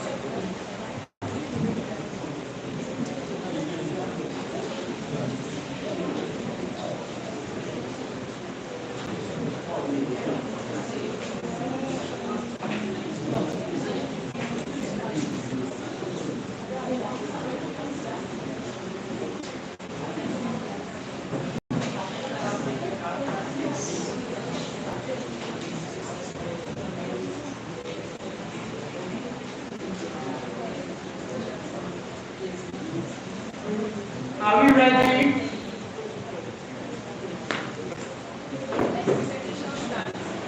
Are we ready? Education will go first. 2 minutes. 2 minutes. Once it's time, I will just tell you. Bye-bye. Please, 2 minutes. So education, who is your presenter?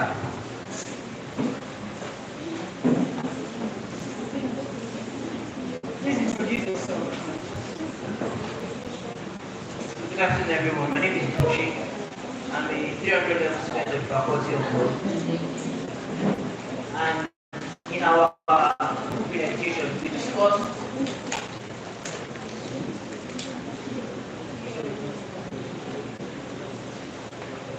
Can't you get a group member to hold The group member should help, please. So we discussed in a world driven by automation, AI, online learning, how can educators stay relevant? Some of the important points raised was that educators are needed in every era. And so in order to stay relevant, educators need to change what they are teaching to fit these new tools that are being employed. Some of our members also raised the point that students can also make use of this AI and automation in their assignments, and that educators can integrate AI into their tools as a teacher, as a researcher, and engage in personalized learning, so that they should be able to be equipped with the digital skills that they need to make use of these tools effectively. Another point I would also raise was the fact that these educators are necessary to teach the students how to physically engage with the output from AI, since the AI does not think by itself. And so they should be able to teach students how to make use of that output to get the information that they are looking for.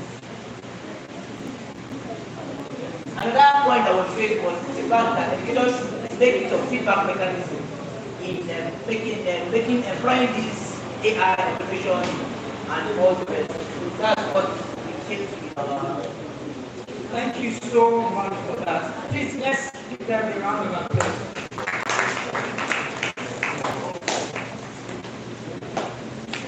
So the green economy for their presentation, 2 minutes. Green economy. I know they are here. Green economy. Where are they now? They are coming, right? So let me move to the next group. Finance. Finance. Your presentation, 2 minutes. Finance. They are not ready. Finance. Yes, please. Yes, your presentation. 2 minutes.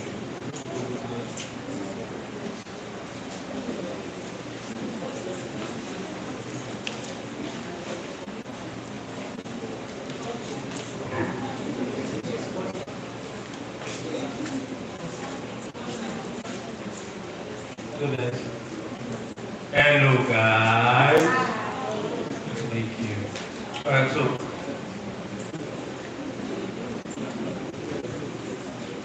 Alright, so we talked about the following topic. With the new digital currency and AI, how can young people prepare to live in the financial landscape? And so we started by explaining that digital currency is not what many people think it is. Digital currency is your ability to buy and sell without spending physical cash. And so we shared amongst ourselves that there are various ways to buy and sell today. There are various ways. You can buy with social media, you can use crypto, you can use Bitcoin. We use the example of Melanie Trump. When she launched her own Bitcoin and sniper traders made $100 million in 1 day. I kid you not, in 1 day, they made up to $100 million in 1 day. That's because they were right in position to take advantage of that cryptocurrency, just as it came. Then we also talked about maximizing technology and artificial intelligence in order to improve oneself in every aspect. We talked about, okay, let me just ask now, how many of you do not have ChatGPT on your phone?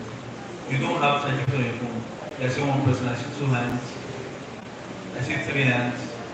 I'm going to tell you for free that you're making a gross mistake. You should have ChatGPT on your phone and you're using the simple, the world has moved beyond you trying to do everything by yourself to where you can automate your living, you can automate your existence and make life easier for you. ChatGPT is literally the AI of another AI which was produced by a mind. So if you are not using resources like ChatGPT or any other variants, Meta AI, you are not using these things, you are changing yourself in a big way. Thank you so much for your time. Let's give them a round of applause. Thank you so much. So, green economy, are you ready now? Green economy. Okay. So, greater knowledge economy. Greater knowledge economy is plenty.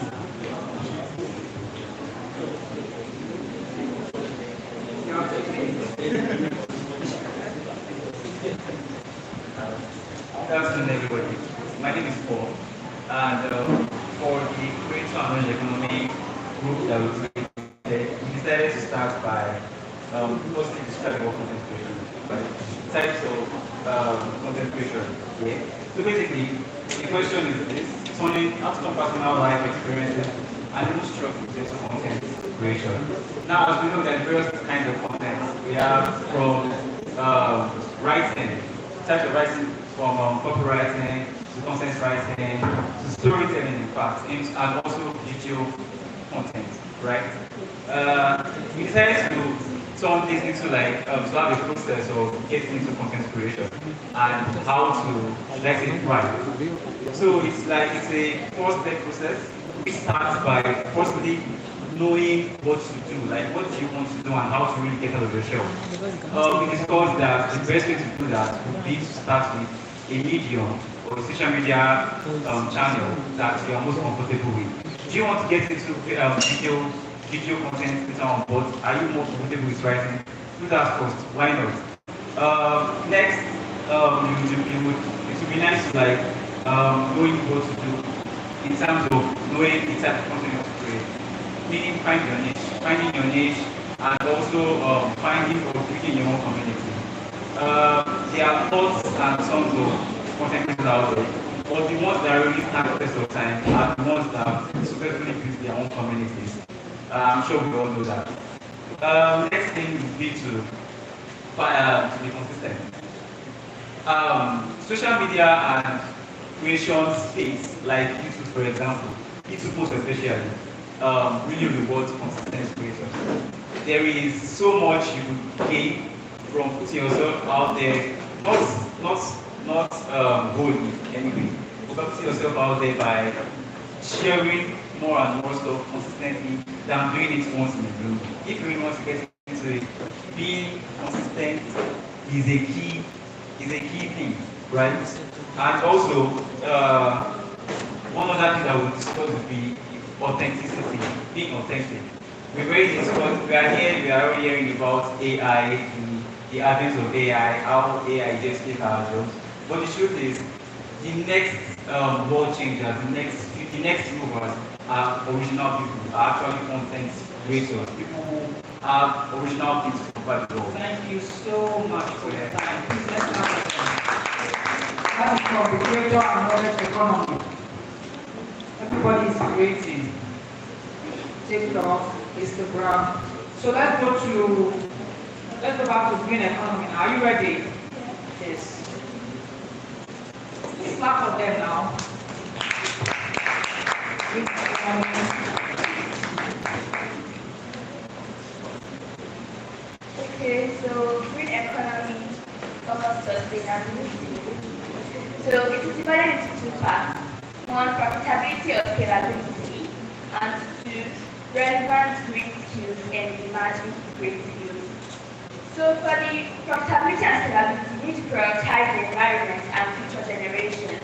And the way we can do this is by recycling waste, sustainable or green building materials through carbon credits, government intervention through subsidies. So this is majorly recycling waste, not just recycling them, or recycling household waste that we know emit carbon and can be dangerous for future generations. Relevant links to that imagine. One, climate data analyst. Two, green structural engineers. Three, carbon tracking specialists. Green economic researchers, and medical geology. So in climate data analysis,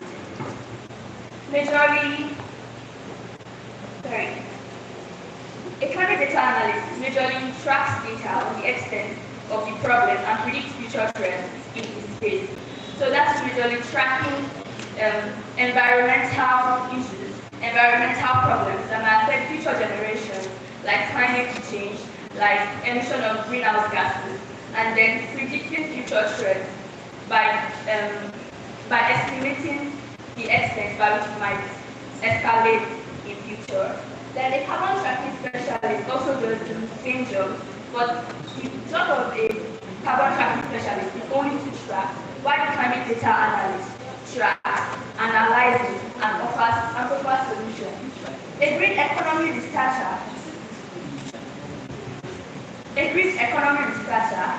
makes more research, makes advanced research on green economy, which has been discussed earlier. And a medical geologist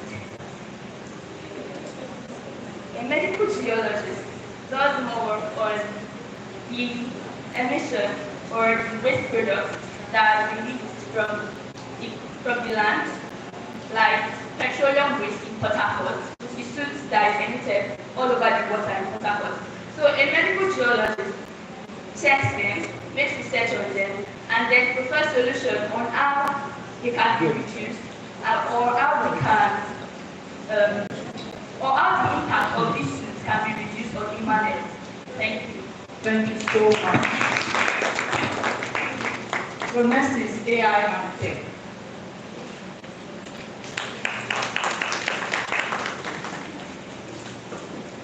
The rich people.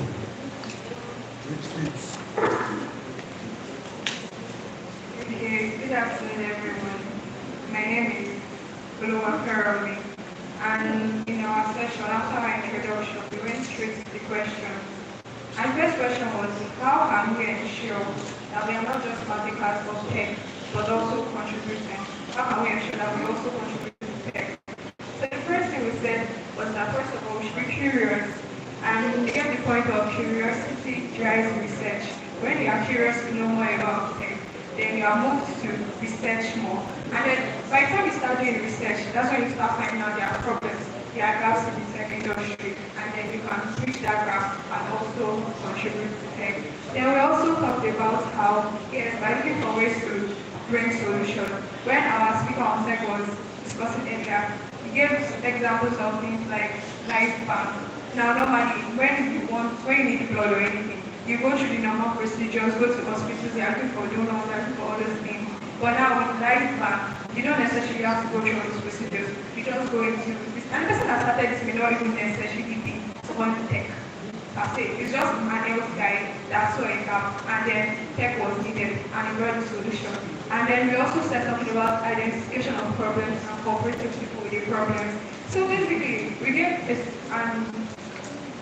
an illustration of like farmers now. Let's say we see a gap in agriculture now, and you say you want to make a change, and then your skill, the people that are supposed to use your tech apps, they don't know how to operate it. The farmers, they don't know how to use it. So basically, as far as they are bringing solutions and explaining problems, also cooperate with people that have these problems and get them involved. And then our next question was, what is one local problem AI can help me solve today? So looking around, what can AI help me solve? Then, okay, we talked about the medical industry. Some raised an issue of microbacterial resistance, yes, antimicrobacterial resistance. They were saying something about like in rural parts, most of the vets people there are quacks. And when they administer and treat certain animals, the animals are becoming resistant to these bacteria. Now, if there was a way we could bridge the gap between, connect the farmers and the vet medicine people to reduce quack doctors from accessing them, and also reducing the resistance made by Auntie Thank you so much. Please, let's clap for them. So last is social impact. Social impact. And this is an example of a social impact project. Social impact, yes. You have 2 minutes. Good morning, everyone. Good afternoon, everyone. My name is Juliana, and in our group we discussed how can we design social impact projects that are both sustainable and scalable. How do we design social impact projects that are both sustainable? That means that their impact goes beyond the one-time increase, and then scalable. How do you go? So we took we used the prevalence of postpartum among women as a case study. The first is create a precise goal. What is that goal you seek to achieve after you do the problem? And for this example now, you create like, okay, I want women who go through postpartum to be whole, like physically, emotionally, and all that. The second is design a prototype of your target community or audience. Who are the people you want to reach out to? Now, you want to design someone that when you see the person, you know, this is my target audience. So, for example, in this case, we know that postpartum happens among women. So, it is women within who are childbearing ages, like women who have gone through childbirth and all that. The next thing is create a solution, like a long-lasting solution. So, what's the solution to this problem? We know women go through postpartum, and the solution is maybe you're creating a community where women come together to share their experiences and then to uplift each other through those experiences. The next one is storytelling, both for funding and for your volunteers. You sell the idea to them, tell them that this is what we seek, we desire to achieve, and this is how you can help us with it. Create a team of dedicated people or volunteers. You go ahead to seek people. You can use Google Forms or reach out to people you know that are passionate about the problem. The next is funding. You seek funding either from your personal savings or you reach out to organizations, international and both maybe local organizations that will help you push your project forward. And the last is launching. You go ahead to launch the project, reach out to the women, and then do what you desire. Thank you so much. Please clap for that. And please clap for yourselves for those awesome presentations. So we're going right into our fourth speaker's presentation, which is telling stories, building brands, and earning income. Telling stories. You're telling stories, whether your story or other people's stories. You're building your own brand, whether your personal brand or your business brand, and you're earning in that process along the line. There is personal brand, there is business brand. If your name is mentioned somewhere, what do they think of you? Is it jack of all trades or just someone in education or in a particular field? So our speaker's profile, Peace Oyeride is the co-founder and CEO of New Gen Animation Studios, a pioneering immersive technology company transforming education, healthcare, and cultural preservation across Africa through VR and AR solutions. A passionate advocate for Africa's innovation, Peace has led New Gen to win accolades like the 2025 YAPI Demo Day and partnered with institutions to democratize access to cutting-edge tech. With a background in engineering, visual design, and storytelling, it bridges technical expertise with creative vision to empower the next generation of African creators. Peace is also a sought-after speaker on the future of work, digital skills, and how immersive technology can unlock Africa's untapped potential. At Skilled for Now 2.0 in-person workshop, Peace Oyeride will be speaking on the creator economy, chasing passion, telling stories, building brands, and earning income. Please join me to welcome Peace Oyeride.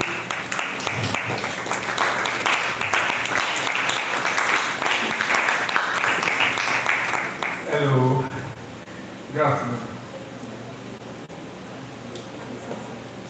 Hello, good afternoon. Are you tired? It's time to make money, you know. Like this section, I'm making money. That's what I'm doing. So this morning, they have been giving you tricks.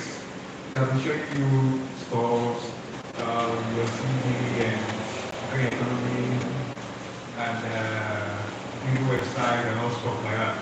So what we'll be talking about in this section is how you, a creator, can make money, right? So I think that's the juicy part of this program. So I was speaking on the creator's economy, chasing passion, telling stories, building brands, and earning income. It's more like a chain link. First one is passion, the second one is telling stories, the third one is building brands, and that leads to earning income. So when it comes to passion,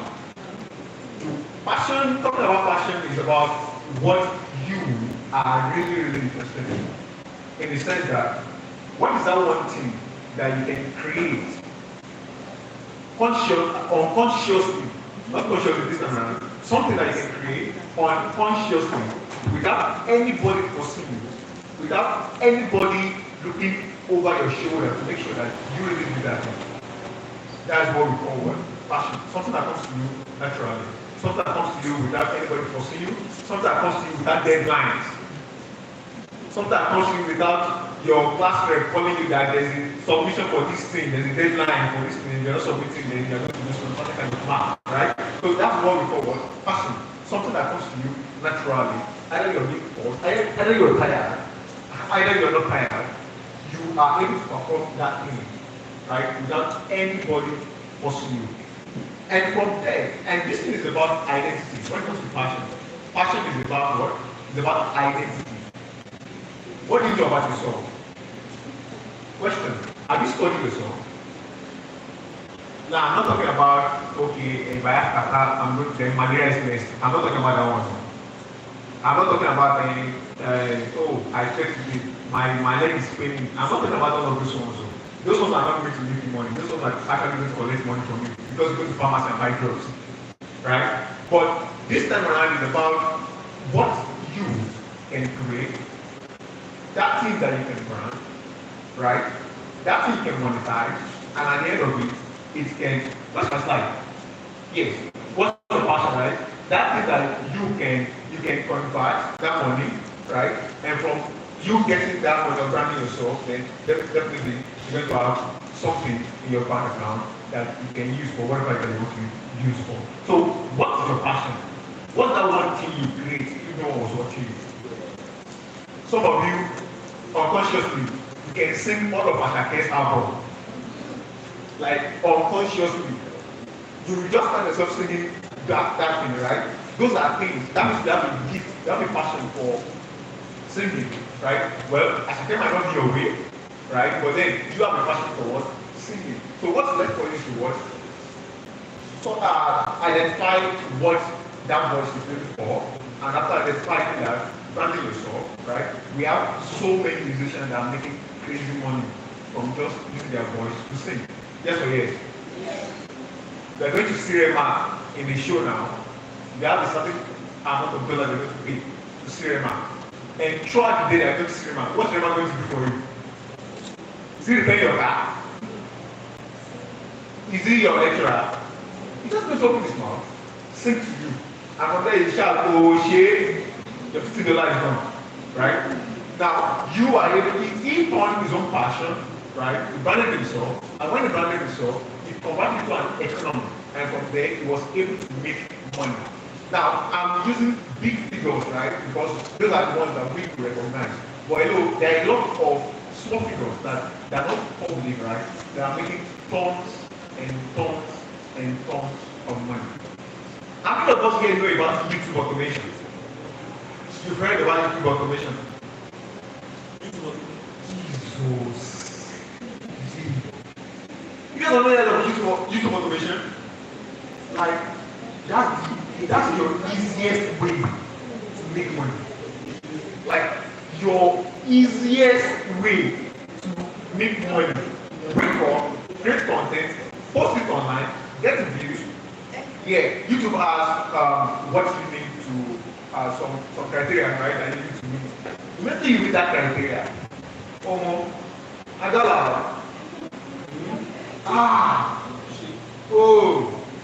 I'm not playing, right? So next slide, please.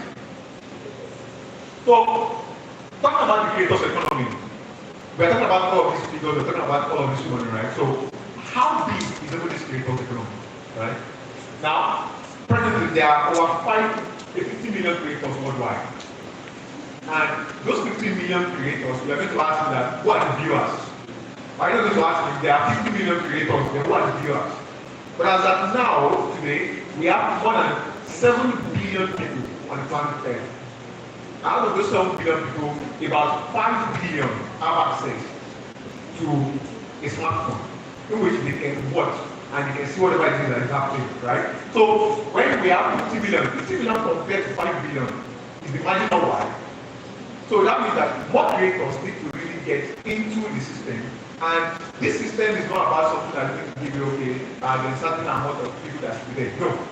As far as you can create, right, there's a monetization plan for you in which you are going to earn and make money. This is Nigeria. Not this working in Nigeria. Aside from the fact that there's free here, that everybody can breathe in. I think that's the only thing that is free in Nigeria. Every other thing else, then you pay for it, or you work for it. You eat food every day. You don't. My name is please give me free food. Who's going to do that? Right? You exchange something for whatever it is you're getting. It's only here that we're breathing that we're not exchanging anything for. Right? So if you are going to be a student, right, or if you're a student, a graduate, or whatever it is that you are, you need to start creating. There are a lot of platforms in which you can earn from. We have Twitter, we have even WhatsApp. You know that WhatsApp is planning to monetize WhatsApp now. Okay, they are planning to monetize WhatsApp now, which means that you are going to be seeing ads on your WhatsApp status and also the channels. Look at channels now, right? So definitely you're going to be seeing ads on your channels and you're going to be seeing ads on your WhatsApp status. Let's like this. They are pursuing you. They say my time is up. Chasing passion. Now, I'm going to ask you a question. Do you know this guy? Do you know this guy?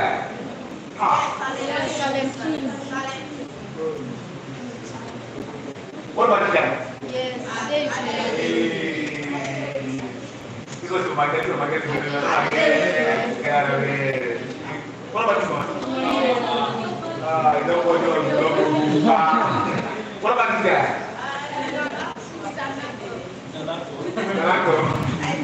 Very serious person, right? But you know how much these guys are making from just showing you their whatever, for just showing you their passion. You know how they're making. They tell you this game. Oh my days. Go and take a YouTube earnings per month. Go and take a YouTube earnings per month. Those people for business of when people, I don't know why you look at this kind of guys. These guys have money. When you talk about money, and where are they making their money from? YouTube. Right? YouTube has a monetization plan in which you post content, right? You meet up with some certain criteria, and the criteria is very simple, right? 1,000 subscribers or 4,000 watch time. 1,000 subscribers or 4,000 watch watch time. That's only the criteria. So it's either you have a 1,000 subscriber, you have monetization, or you have 4,000 view time. You might not have 1,000 subscribers, but if you have 4,000 view time, then you have for the YouTube monetization. So let's go back. So when it comes to chasing passion, start with what you love. Start with what you love. And when I'm talking about what you love, please make sure that what you love is something that is going to benefit generations and generations to come. Yes, sir. I'm not talking about dancing and shaking your bum bum on TikTok. That's not what you love. That's rubbish. That's not going to benefit you. It's not going to benefit your family. It's not going to benefit anything at all. Right? Start with what you love. Make sure that what you love is going to be something that is going to be transgenerational. Not something that is going to just be for you, just because you're desperate and want to make money, right? So the second thing is experiment. Try free tools. When it comes to creating, you don't necessarily need to go and subscribe $5 per month or stuff like that. There are a lot of free things that you can use online. ChatGPT to cook up your story is free. DeepSeek to cook up your story is free. Grok to cook up your story is free. Whatever it is that you are using is free. Midjourney, you have free coins that you can use. And Meta AI on your WhatsApp. How many of you know Meta AI on your WhatsApp? Have you used it before? You're familiar with that one, right?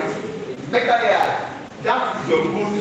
If any idea should pop up in your head, the first is you are more conversant with your WhatsApp than any other thing, right? In fact, subconsciously, you can click on WhatsApp and you don't want to go to WhatsApp. That's happened to me several times. I just pick up my phone. I'm going to Twitter because I'm not conversant with Twitter, right? I would have clicked WhatsApp before closing WhatsApp and going back to Twitter, right? So there's a Meta AI there. Make sure when the AI pops up on your head, hello, put it there. Tell it to find research for you. This Meta AI is connected to Google. So it's going to find everything that you need, every information that you need to get started, right? It's going to give it to you. And number 3, 30 minutes per day is equals to progress. I'm not asking you for 1 day. I'm not asking you for 1 hour. I'm only asking for what? 30 minutes. Whatever you want to do, 30 minutes to make research, 30 minutes to package them, 30 minutes to post. If you like, you can do it the whole day. If you like, you can split it across the way, right? So just make sure that what dedicate 30 minutes. So telling stories. When it comes to stories connect us. I should have not come on the body the other time, right? And everybody's like, oh, Odogu Parana. The only thing that makes you know Odogu Parana is because you will relate with Odogu Parana. Although you are not in love, but you can relate. I don't know how. You can relate, but I don't know how, right? Stories connect us. Stories revolutionize us. Stories if you're looking for to be a founder, if you're looking for to be a CEO, if you're looking for to be whatever you're looking for to be, if you're going to convince anybody to invest in your whatever it is you're doing, you have to make sure that your story connects them. I don't smoke, I don't drink. If you come to me and market a ball to me, I'm not going to pay you. Do I have the money? Yes. But will I buy it? No. Why? It does not connect with me. But if you tell me that you have munchies or you have chips, you will sell, I will buy. Why? Because I can connect with it, right? And number 2, your craft tells your story. Your craft just what tells your story. Either you are a beginner, either you are an intern, or either you are a junior, whatever it is that you do, right? Your craft tells your story. By people like I'm a graphic designer here in town, so you think I'm maker, right? We tell stories through our crafts. I did not say dress up with me and going to the office. I don't have to do that one. Or get ready with me to go to the office. I don't have to do that one, right? I don't have to do all this. But when it comes to sharing my screen, showing my back end, whatever it is I'm doing, either it's from Blender, it's from Photoshop or whatever, right? I make sure that I record that, add some kind of precious to it, or I do some editing, put music. I don't know that's going to make you cry, or the one that's going to make you happy. I shall put something, right? But while you are listening to the music, you are seeing my work. And that also tells story. Because that's going to show you my struggle, that's going to show you my success. And life is about struggles and successes. So if people can relate to your struggle, then when you succeed, definitely they are going to relate with your success too. And they are going to cheer you on. So number 3, start small. One post, one video. One post, one video. One post, one video. Start small. And you read something on LinkedIn and they say you should be posting 5 times a week. Hello, is that person that has that problem? As far as you are concerned, you are just starting, right? And when it comes to you just starting, you need to want to start small. So next time, building brands. I said the other that your brand tell the stories, and from the stories, definitely there is going to be a branding. No one is going to tell you when the perfect time is going to be, right? But then the branding is going to come up. Then be consistent. Post regularly. They are putting Monday, make sure they are doing Monday. They are putting Tuesday, make sure they are putting Tuesday. Set your alarm. Google calendar can be so annoying, right? That's because when you put it on reminder or set anything on Google calendar, it makes sure that you do it. Because it will be coming over and over again. So there's no excuse of I forgot. Google calendar is going to what? Remind you. So set reminders, right? Show your process. Some of this is when you are doing analysis 100 level to 500 level. Nothing, you did nothing. Your sweat, your silence, everything. Not post anything. Just dress in your suit, went in front of your supervisor, did your defense, went home. That's all that you did. That's not supposed to be right. At least you're not posting anything. During the because of your silence, you get something and everything. Next brand, they are pursuing. Any income, I talk about multiple streams, right? YouTube is there, TikTok is there. How many of you know how to run a TikTok ad? You don't know how to do it, go and learn it. That's like your easiest way to get things and customer, right? Then start small again. One post, one sale. Now we're going to practice this. I want to give everybody has a phone. You have a phone, right? Bring out your phone, bring out your phone, bring out your phone, bring out your phone, bring out your phone, bring out your phone. Bring out your phone, no. We're going to do something that is called check-out effect. I don't know if it's work. We said check-out before, right? I know when it comes to check-out, it's about what? Camera. So bring out your phone, right? Make sure that you turn on your camera. Is your camera on? You will do it. You open the camera, and that's what I'm saying. See, start small. I'm starting you now, you're not starting. Right? Start small. Bring out your phone, right? Bring out your phone. Take a selfie. Make sure that your neighbor shows you the selfie they are taking. Do you have an Instagram account? Can you share the Instagram account? Take a picture now. Are you taking the picture? Take the picture now, like this. Now. Look at that lady. Where's your phone? Take the picture now. Are you taking the picture? Open Instagram. Now. Open it up. Open Instagram. Open Instagram. Okay. So I'm going to take a moment, right? Pick up the phone. Take a selfie. Make sure that your neighbor shows you stuff. Where's your neighbor? Where's your phone? Did it show? Good. Right? Have you done that? Go to Instagram. Click on the plus icon on Instagram. Like you don't know it. Click on the plus icon. That's like you can use and look at it. Do it. Have you done that? Click on the plus icon. Select that picture that you just snap. No. It doesn't matter. Oh fine. Sleepy. Oh, the glory that is become surpasses what you can see now. Hey, are you me? Are you there? What's the hashtag? We have hashtag. Hashtag skip for now. Skip for now. Hashtag youth empowerment fund. Hashtag skip for now. Hey, they are not beautiful. You can even tag us on Instagram. We post too. Just if you type skip for now, it will pop up our account so you can collaborate with us and information. For this gathering, they have Instagram account. Yeah. So that what the Instagram handle? Skip for now. Skill for now. Collaborate with skill for now. Don't tag. Collaborate with skill for now. Right? Search for skill for now. Right? Click on the plus icon. You have the picture selected. Click on the plus icon. what I'm going to write is I am present in skill for now 2.0. I am present.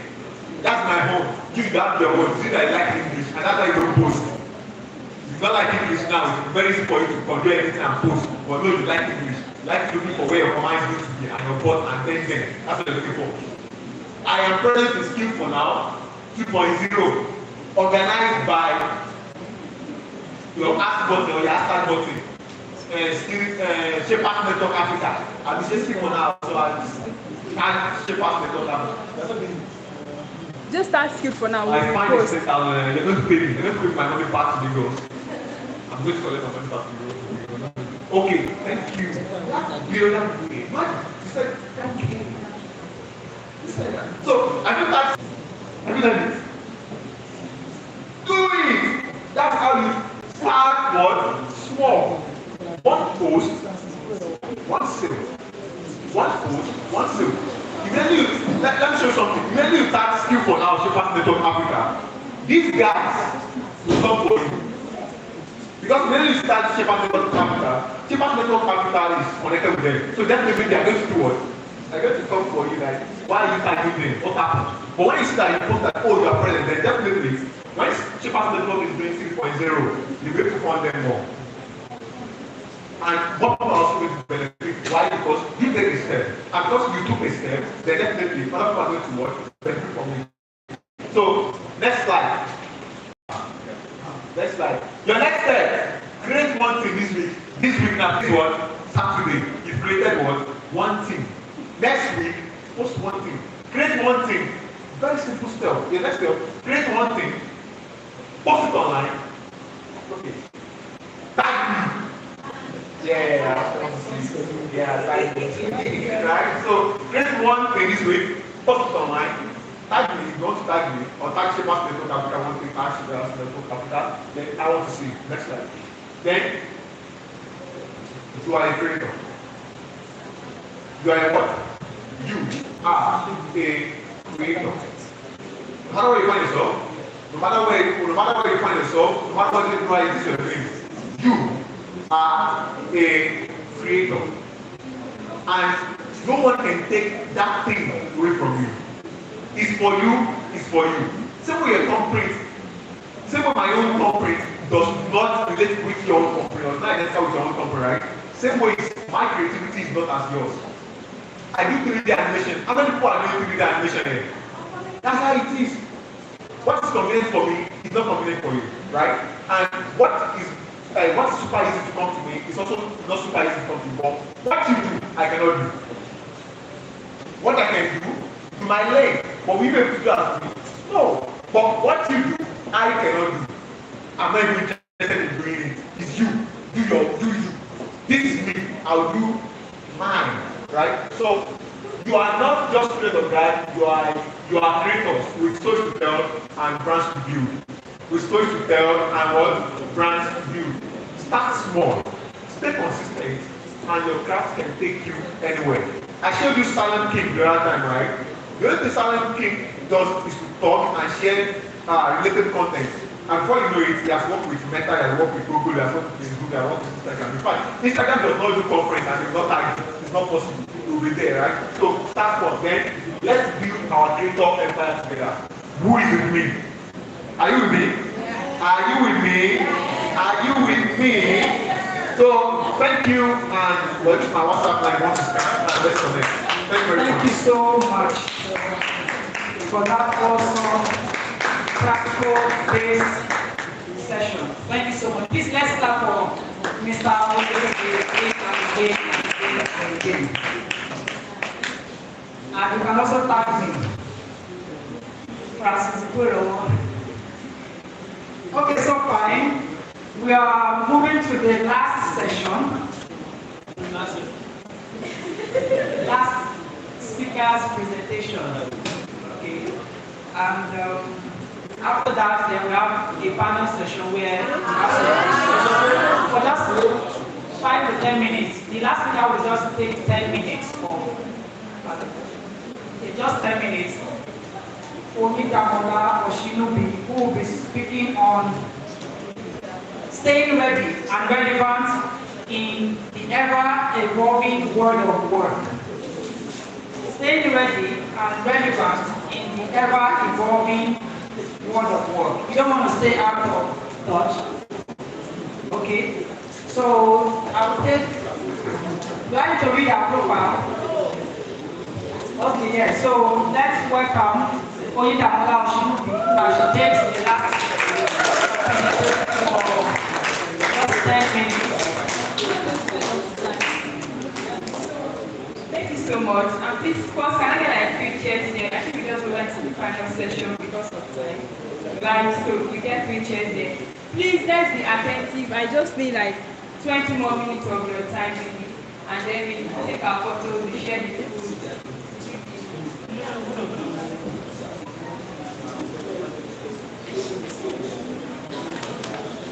Please, can we have our seats? Please, let's be attentive. Please, the restroom is just at the back here. If you want to use the restroom. So I want, please, let's have this seat there just for this question. Or let me ask, do you have questions for any of the speakers? Do you have questions? If there are no questions, then there's no need for the final session.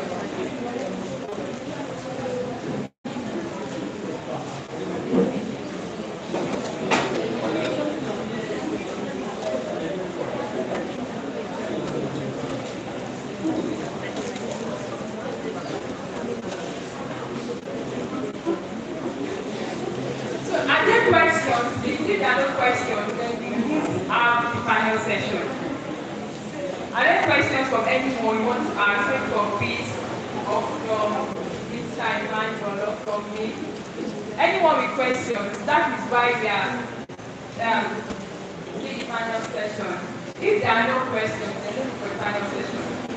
So I think that there are no questions, right? So then there's no need for the final session. So this can we be please let's be attentive. Just since there's no more final session, then in the next 10 minutes, I think we are good to go. So since there is no more final session then. So welcome everyone. I'll just be wrapping up. Welcome everyone. Thank you for coming and we apologize for the time. Everyone, like I mentioned, everyone contributed one way or the other. And we started this section after 11 because it was until then we got a excited number of people who were actually around. And that was why we started. So even within, and you see that we even kept our time frame because the original schedule 10 to 3 p.m. and it's 5 hours. So we've not wasted up to 5 hours now. But because of time, we have to leave. So we apologize for that. And please next time, not just for this event, maybe another event, try to please come earlier. When it is 10 a.m., be there 10 a.m. If we are not in there at least 10, we would have been done right now. Everybody have gotten food, would have been giving, carry your bags and all. But it's fine. So I just want to say that everything that you've learned, please and please put into practice. There is no point learning and not practicing because that is how we grow. And even for this, I already started, and even for this mode of work changing, there is something we call learning ability and execution ability. Your ability to learn and deliver fast. That really matters. If you are someone that you take 1 month to learn something,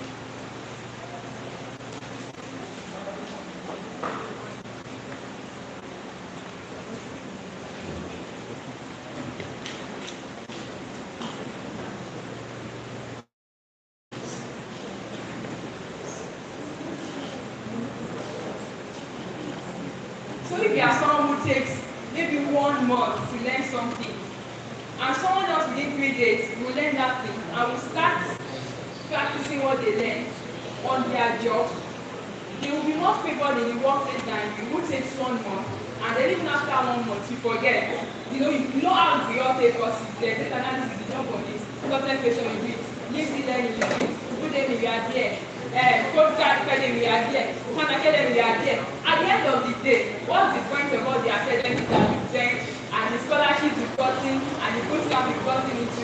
What's the essence? You still did not improve. It didn't reflect in your finance. It did not reflect anywhere. So it's not just about knowledge. It's also about execution because that's where you learn what really works, what does not work, and what you can jump, what you can repeat, and then you move to the next one and actually get results. Within this program, it's not like it was always the same perfect, but believe you me, because we did 1.0 that we can do 2.0, and 2.0 is better than 1.0. I mean, even 1.0 we did, it wasn't even this final, it wasn't even the church, and we made the mistake of not, setting the background so that when we took the pictures and videos, the site and office thing was showing me. So people thought, I don't know, was it just, but it was a sensitive video. But now 6.0, it's greater, it's more bigger, it's more better. I mean, even got funding. So this is what I'm saying. Is it 100% perfect? Are this area for improvement? Yes. Are we going to do this again? Yes. Bigger funding. Do you get what I'm saying? So learn and execute fast and move. That's how I get results. And then number 2 is data is your friend, actually. Don't just come and quote your opinion. Like, I believe that in the next 5 years, agriculture is going to be what is backing up that part. Because people want to listen. So stay ahead and check out for data. Look for data, anything articles, anything in your workplace that you started. So be ahead. Use data to draw interpretations and meaning from your work. Whatever you are doing, what is the data in this field? They say numbers don't lie, true or false? True or false?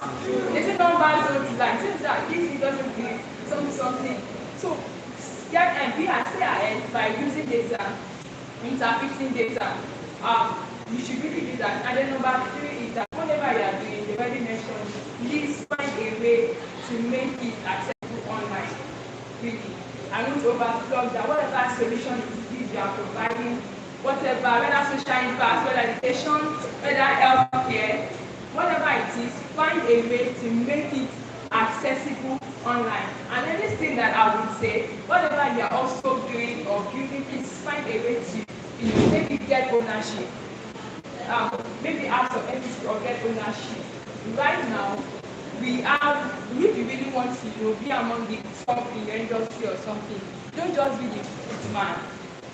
Do you know what I'm saying? Find a way to have some stake of ownership in whatever business or work or you are doing, so that is where more of the rewards and more of the remuneration comes from. But also we have more responsibility and more risk. So that is it. And then I think people have really mentioned this. Use social media, talk about it. Volunteer, stay ahead, look out for trends, use data. Just ensure that you are always doing your best. There are times that you might feel maybe you are stressed and it's fine. Don't rest. They say rest, don't quit. Is that how they say? That take a break, but don't quit. So you can take a break. So you can take a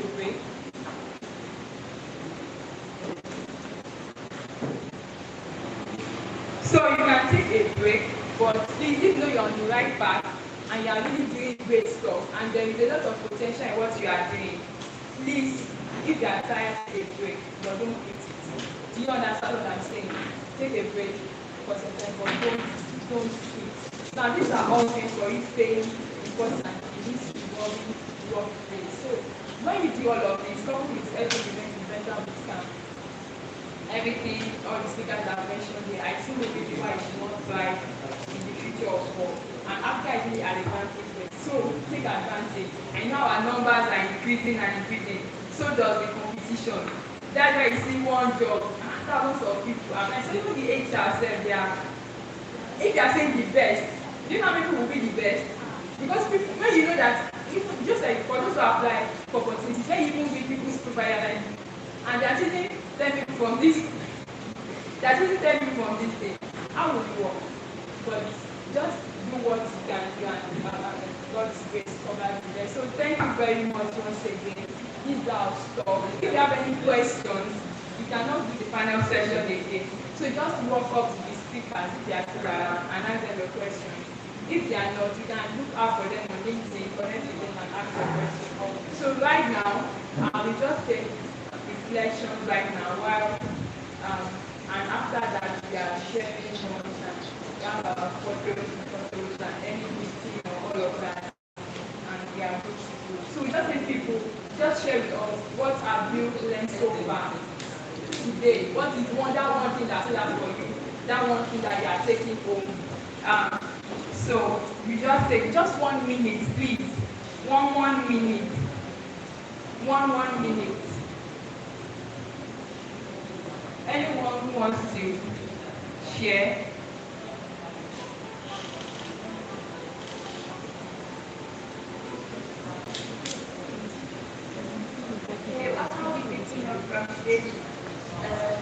From today's training or empowerment would be trying to be. I mean, I've always done things I love. I was never the kind of person that give up myself in things I am not interested in. But right now, I have learned to always try to do things and never wait a moment before I try. Thank you. Please clap for her. Thank you so much.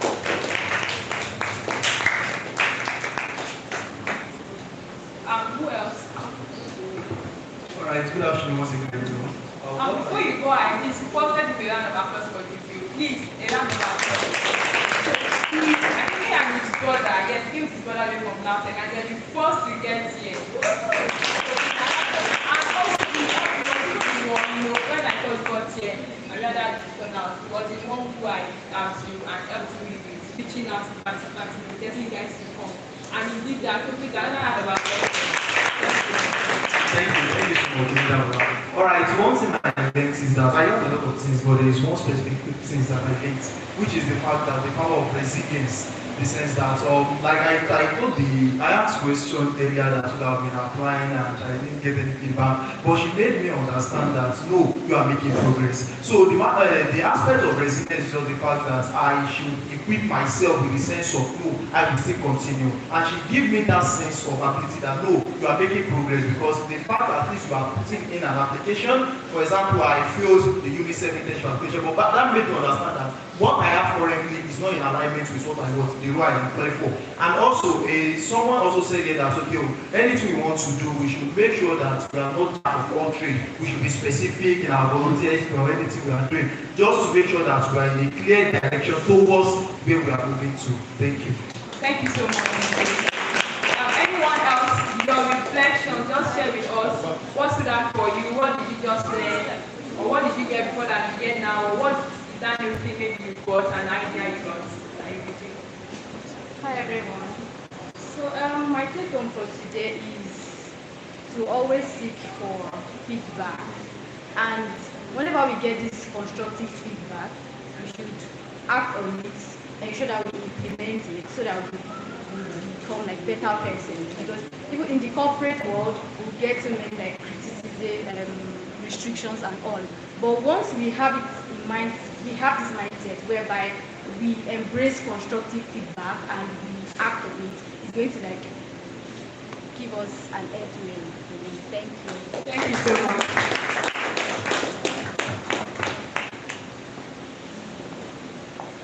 Thank you very much. One thing I learned from today is I should always have feelings. I'm not the kind of person that loves to be a lot of things, and I have issues with focusing on this particular thing. But I learned from this time that it's not bad to know, to have this like particular thing, but have this thing, something that okay, this is familiar about you, this is your specialty. So I've decided that after today, I'll try.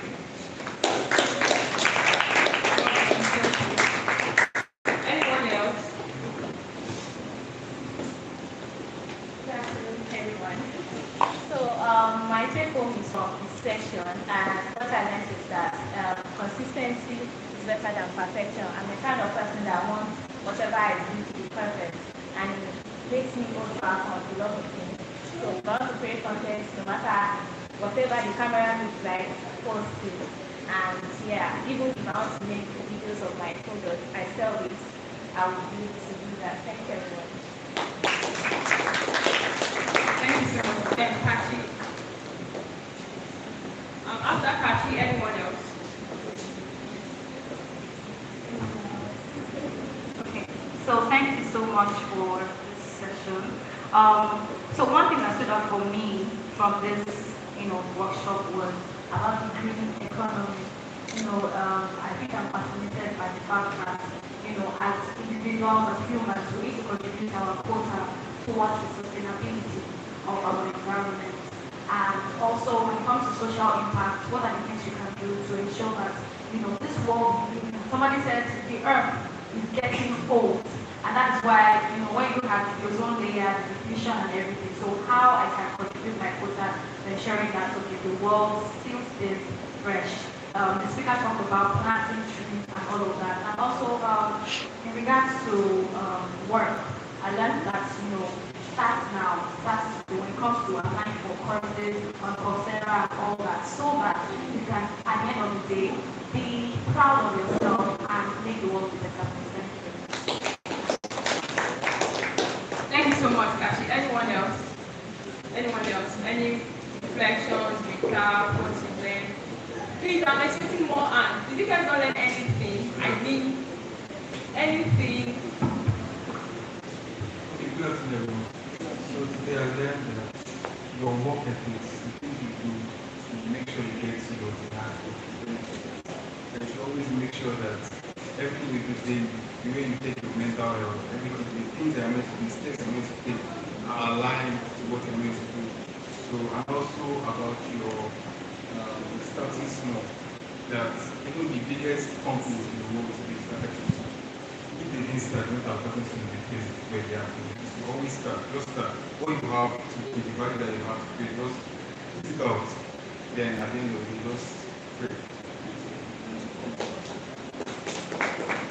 Thank you so much. Thank you. Who else? Who else? Anyone else? Oh, okay, there's a lady at the back. My next student should next prioritize your tasks and your activities and what you want for yourself. That you cannot be everywhere and you cannot be everything at the same time. So you should pick things that are important to you.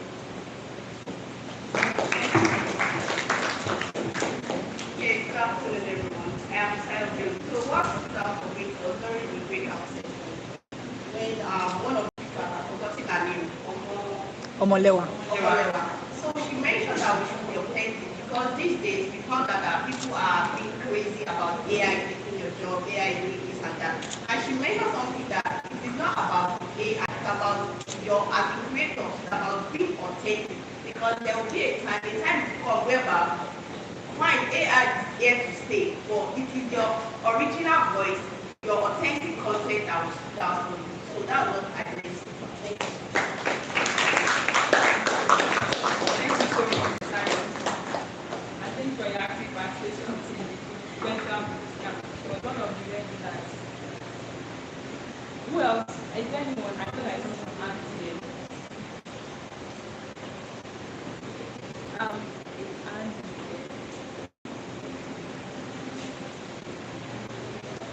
Hi everyone.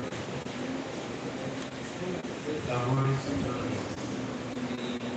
that technology is important now. We have to find an excuse, not to provide more.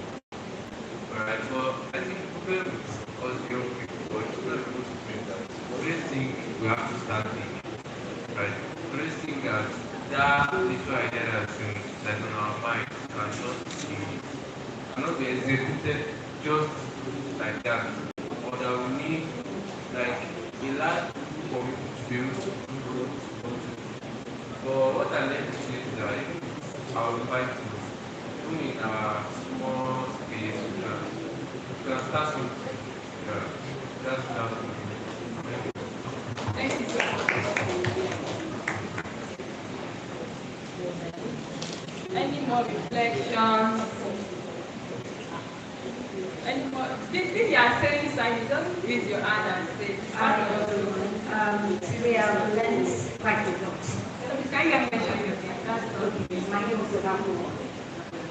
So I've learned a lot, especially in the aspect of pushing yourself out there. Well, I've always thought that at the corner of my room, I can do things without I can make my call. I've learned that what you are doing, even at the corner of your room, if you put it out there, you can make a lot out of it. You can make a lot out of it. So I've learned that. And I've learned about resilience, that we should, what you are doing, you should be consistent with it. Not be like, once is enough. Like once you do once, put it up, but then I've learned that consistency is the order of the day. Thank you. I like that. Consistency is the order of the day. So thank you so much. Any more reflections? So I've been trying to understand the right thing for me as a student to. My name is Joshua Emmanuel. So I've been struggling to understand the right time for me as a student to start networking and building connections. But I've been able to understand that the right time for me to start all those things is now. Thank you. Thank you. No more reflections, like if you see coming here, yes, it shows the impact of our work, shows what you've learned, and particularly shows the funders that their money has been well spent. Or won't you agree with me that the money has been well spent? Yes or no? Yes. So thank you so much once again. I think when our photograph, I think it's time for pictures. So please let us go to the front. Just take a group picture. And please, you know the order. If you are tall, just please don't take the front. Stay at the side or at the back. Then for those who are not tall, please stay in the front. So please let's just do that. And then that's all we have left. Just the pictures. And please, if you've not filled the baseline survey, that is very important. Physically, scan it and fill it. Now, as long as you've registered, you know, as it is with conference, there's only the post-workshop survey, but that one will send it to you via email. I will follow up with you till you fill it. So I'm mentioning that now for you to know. So after this, you just see us writing your email. So please let's arrange for the photos. Photo? Sorry, please, can we please move these chairs, just like two? These are chairs, two or three. So that you have space, like,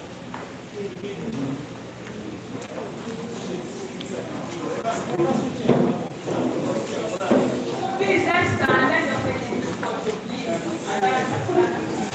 Also, please, your name on this, after we are done with the photo, before you take if there is opportunity, make the internship for some you have to share. Your name is not yet, so you can contact.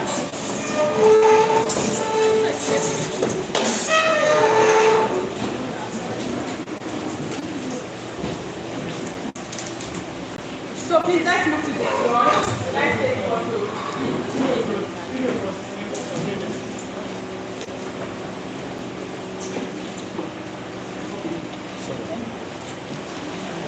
Oh yeah, let's take let's take photo.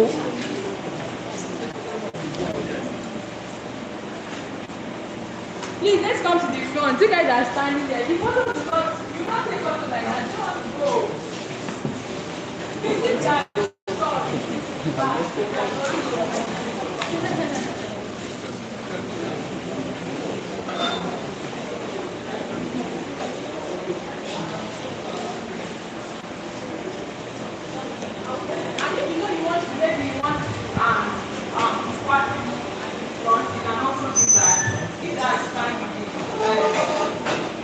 if that's fine with the photographer.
no. So that is perfectionist. Yeah.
Don't block my banner.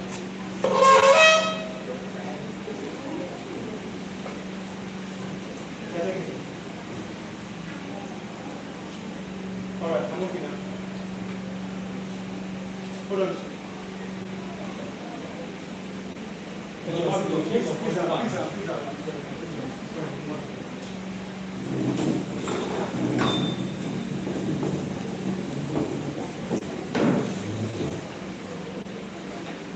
All right, please, perfect. Let's go. Please, now we do something else. Just shake your money. Hold on, I'm coming. It's okay. Can we just do something else? Please, I will still give you. Just do something else. All right, let's do it again.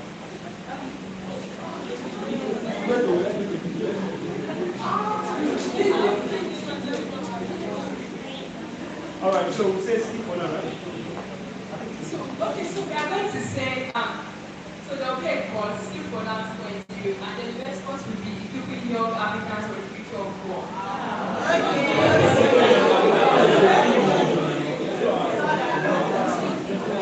So that is it. You just do, so equipping young Africans for the future of war, and then we put our sponsors. Equipping young Africans for the future of war. So don't say skip for now point of view. Equipping young Africans for the future of war. Then there will be a second video, and I will say, thank you, European Union and Global Organization, they are our sponsors. And we are going to let this video that thank you very much. We are just going to say, thank you, European Union and Global Youth Mobilization. European Union and Global Youth Mobilization. One more camera shot.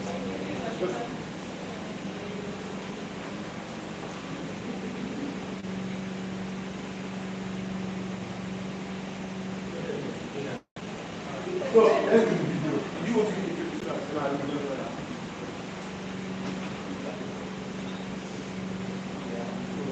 So, I'm going to do it from here, and I'm going back. But you from when by the end of my career, we get it down.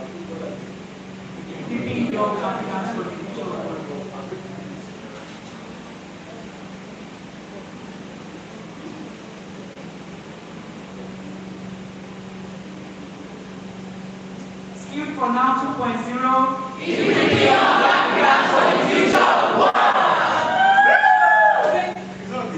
You guys are not good.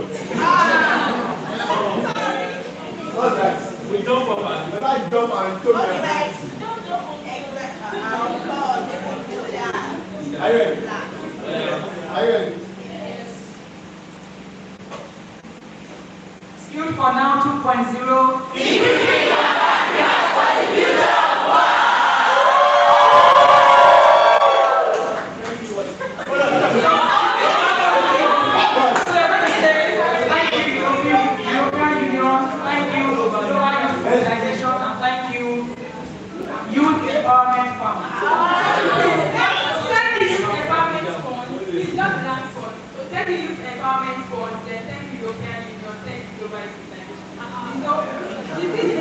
They gave us money.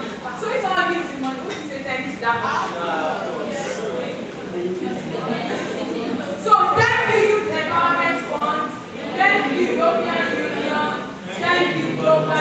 Let's do it standing like that. Okay, let's do standing. Let's do it standing. Thank you, European Union. Thank you, Youth Empowerment Thank you, Youth Empowerment Fund. Thank you, European Union. Thank you. Global Youth Youth Empowerment Fund. Are you ready? 1, 2, go. Thank you, Youth Empowerment Fund. Thank you, European Union. Thank you, Global Youth Organization.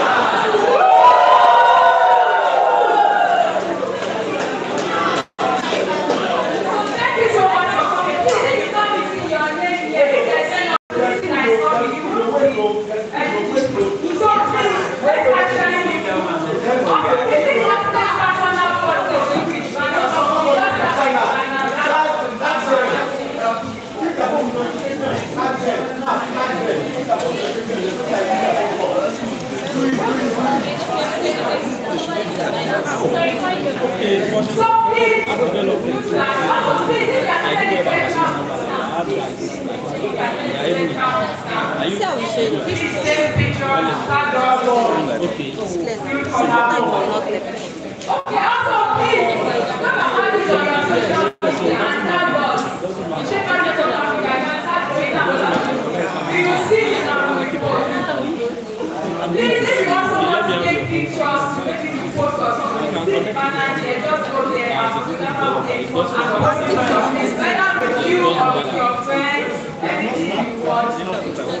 And that should which one are we?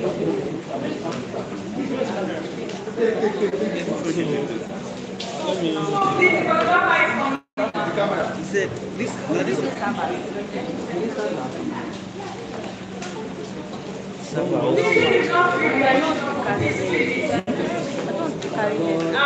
Also, please talk about this on LinkedIn, talk about it on your Facebook, talk about it on your Instagram. So on LinkedIn, please let us on Instagram, we are talking about the South Africa and people on Facebook, on Facebook. If you want to take pictures, please go and take pictures. collect your cow. Please collect your cow.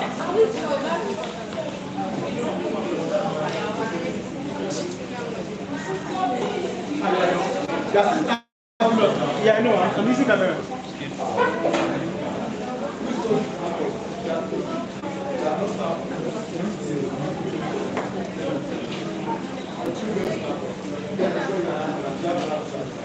Please, if you attended the lecture, please give me. If you attended the lecture, maybe like 5 years. Yes, I'm connecting.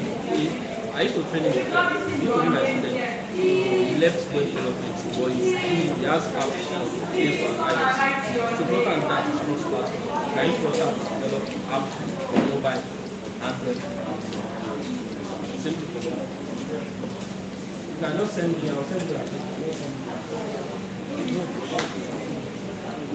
Imagine. I think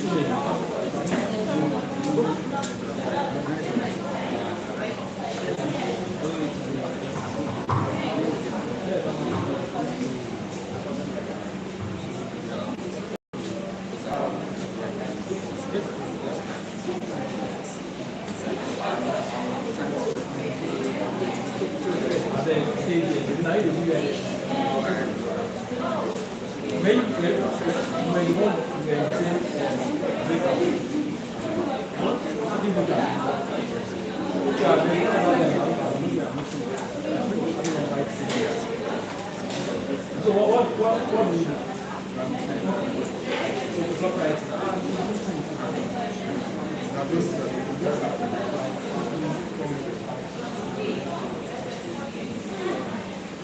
Okay, this guy that was here, and you see, he gets for waiting. People like this, they look like me. He gets for waiting, and it's all the same time. Because we do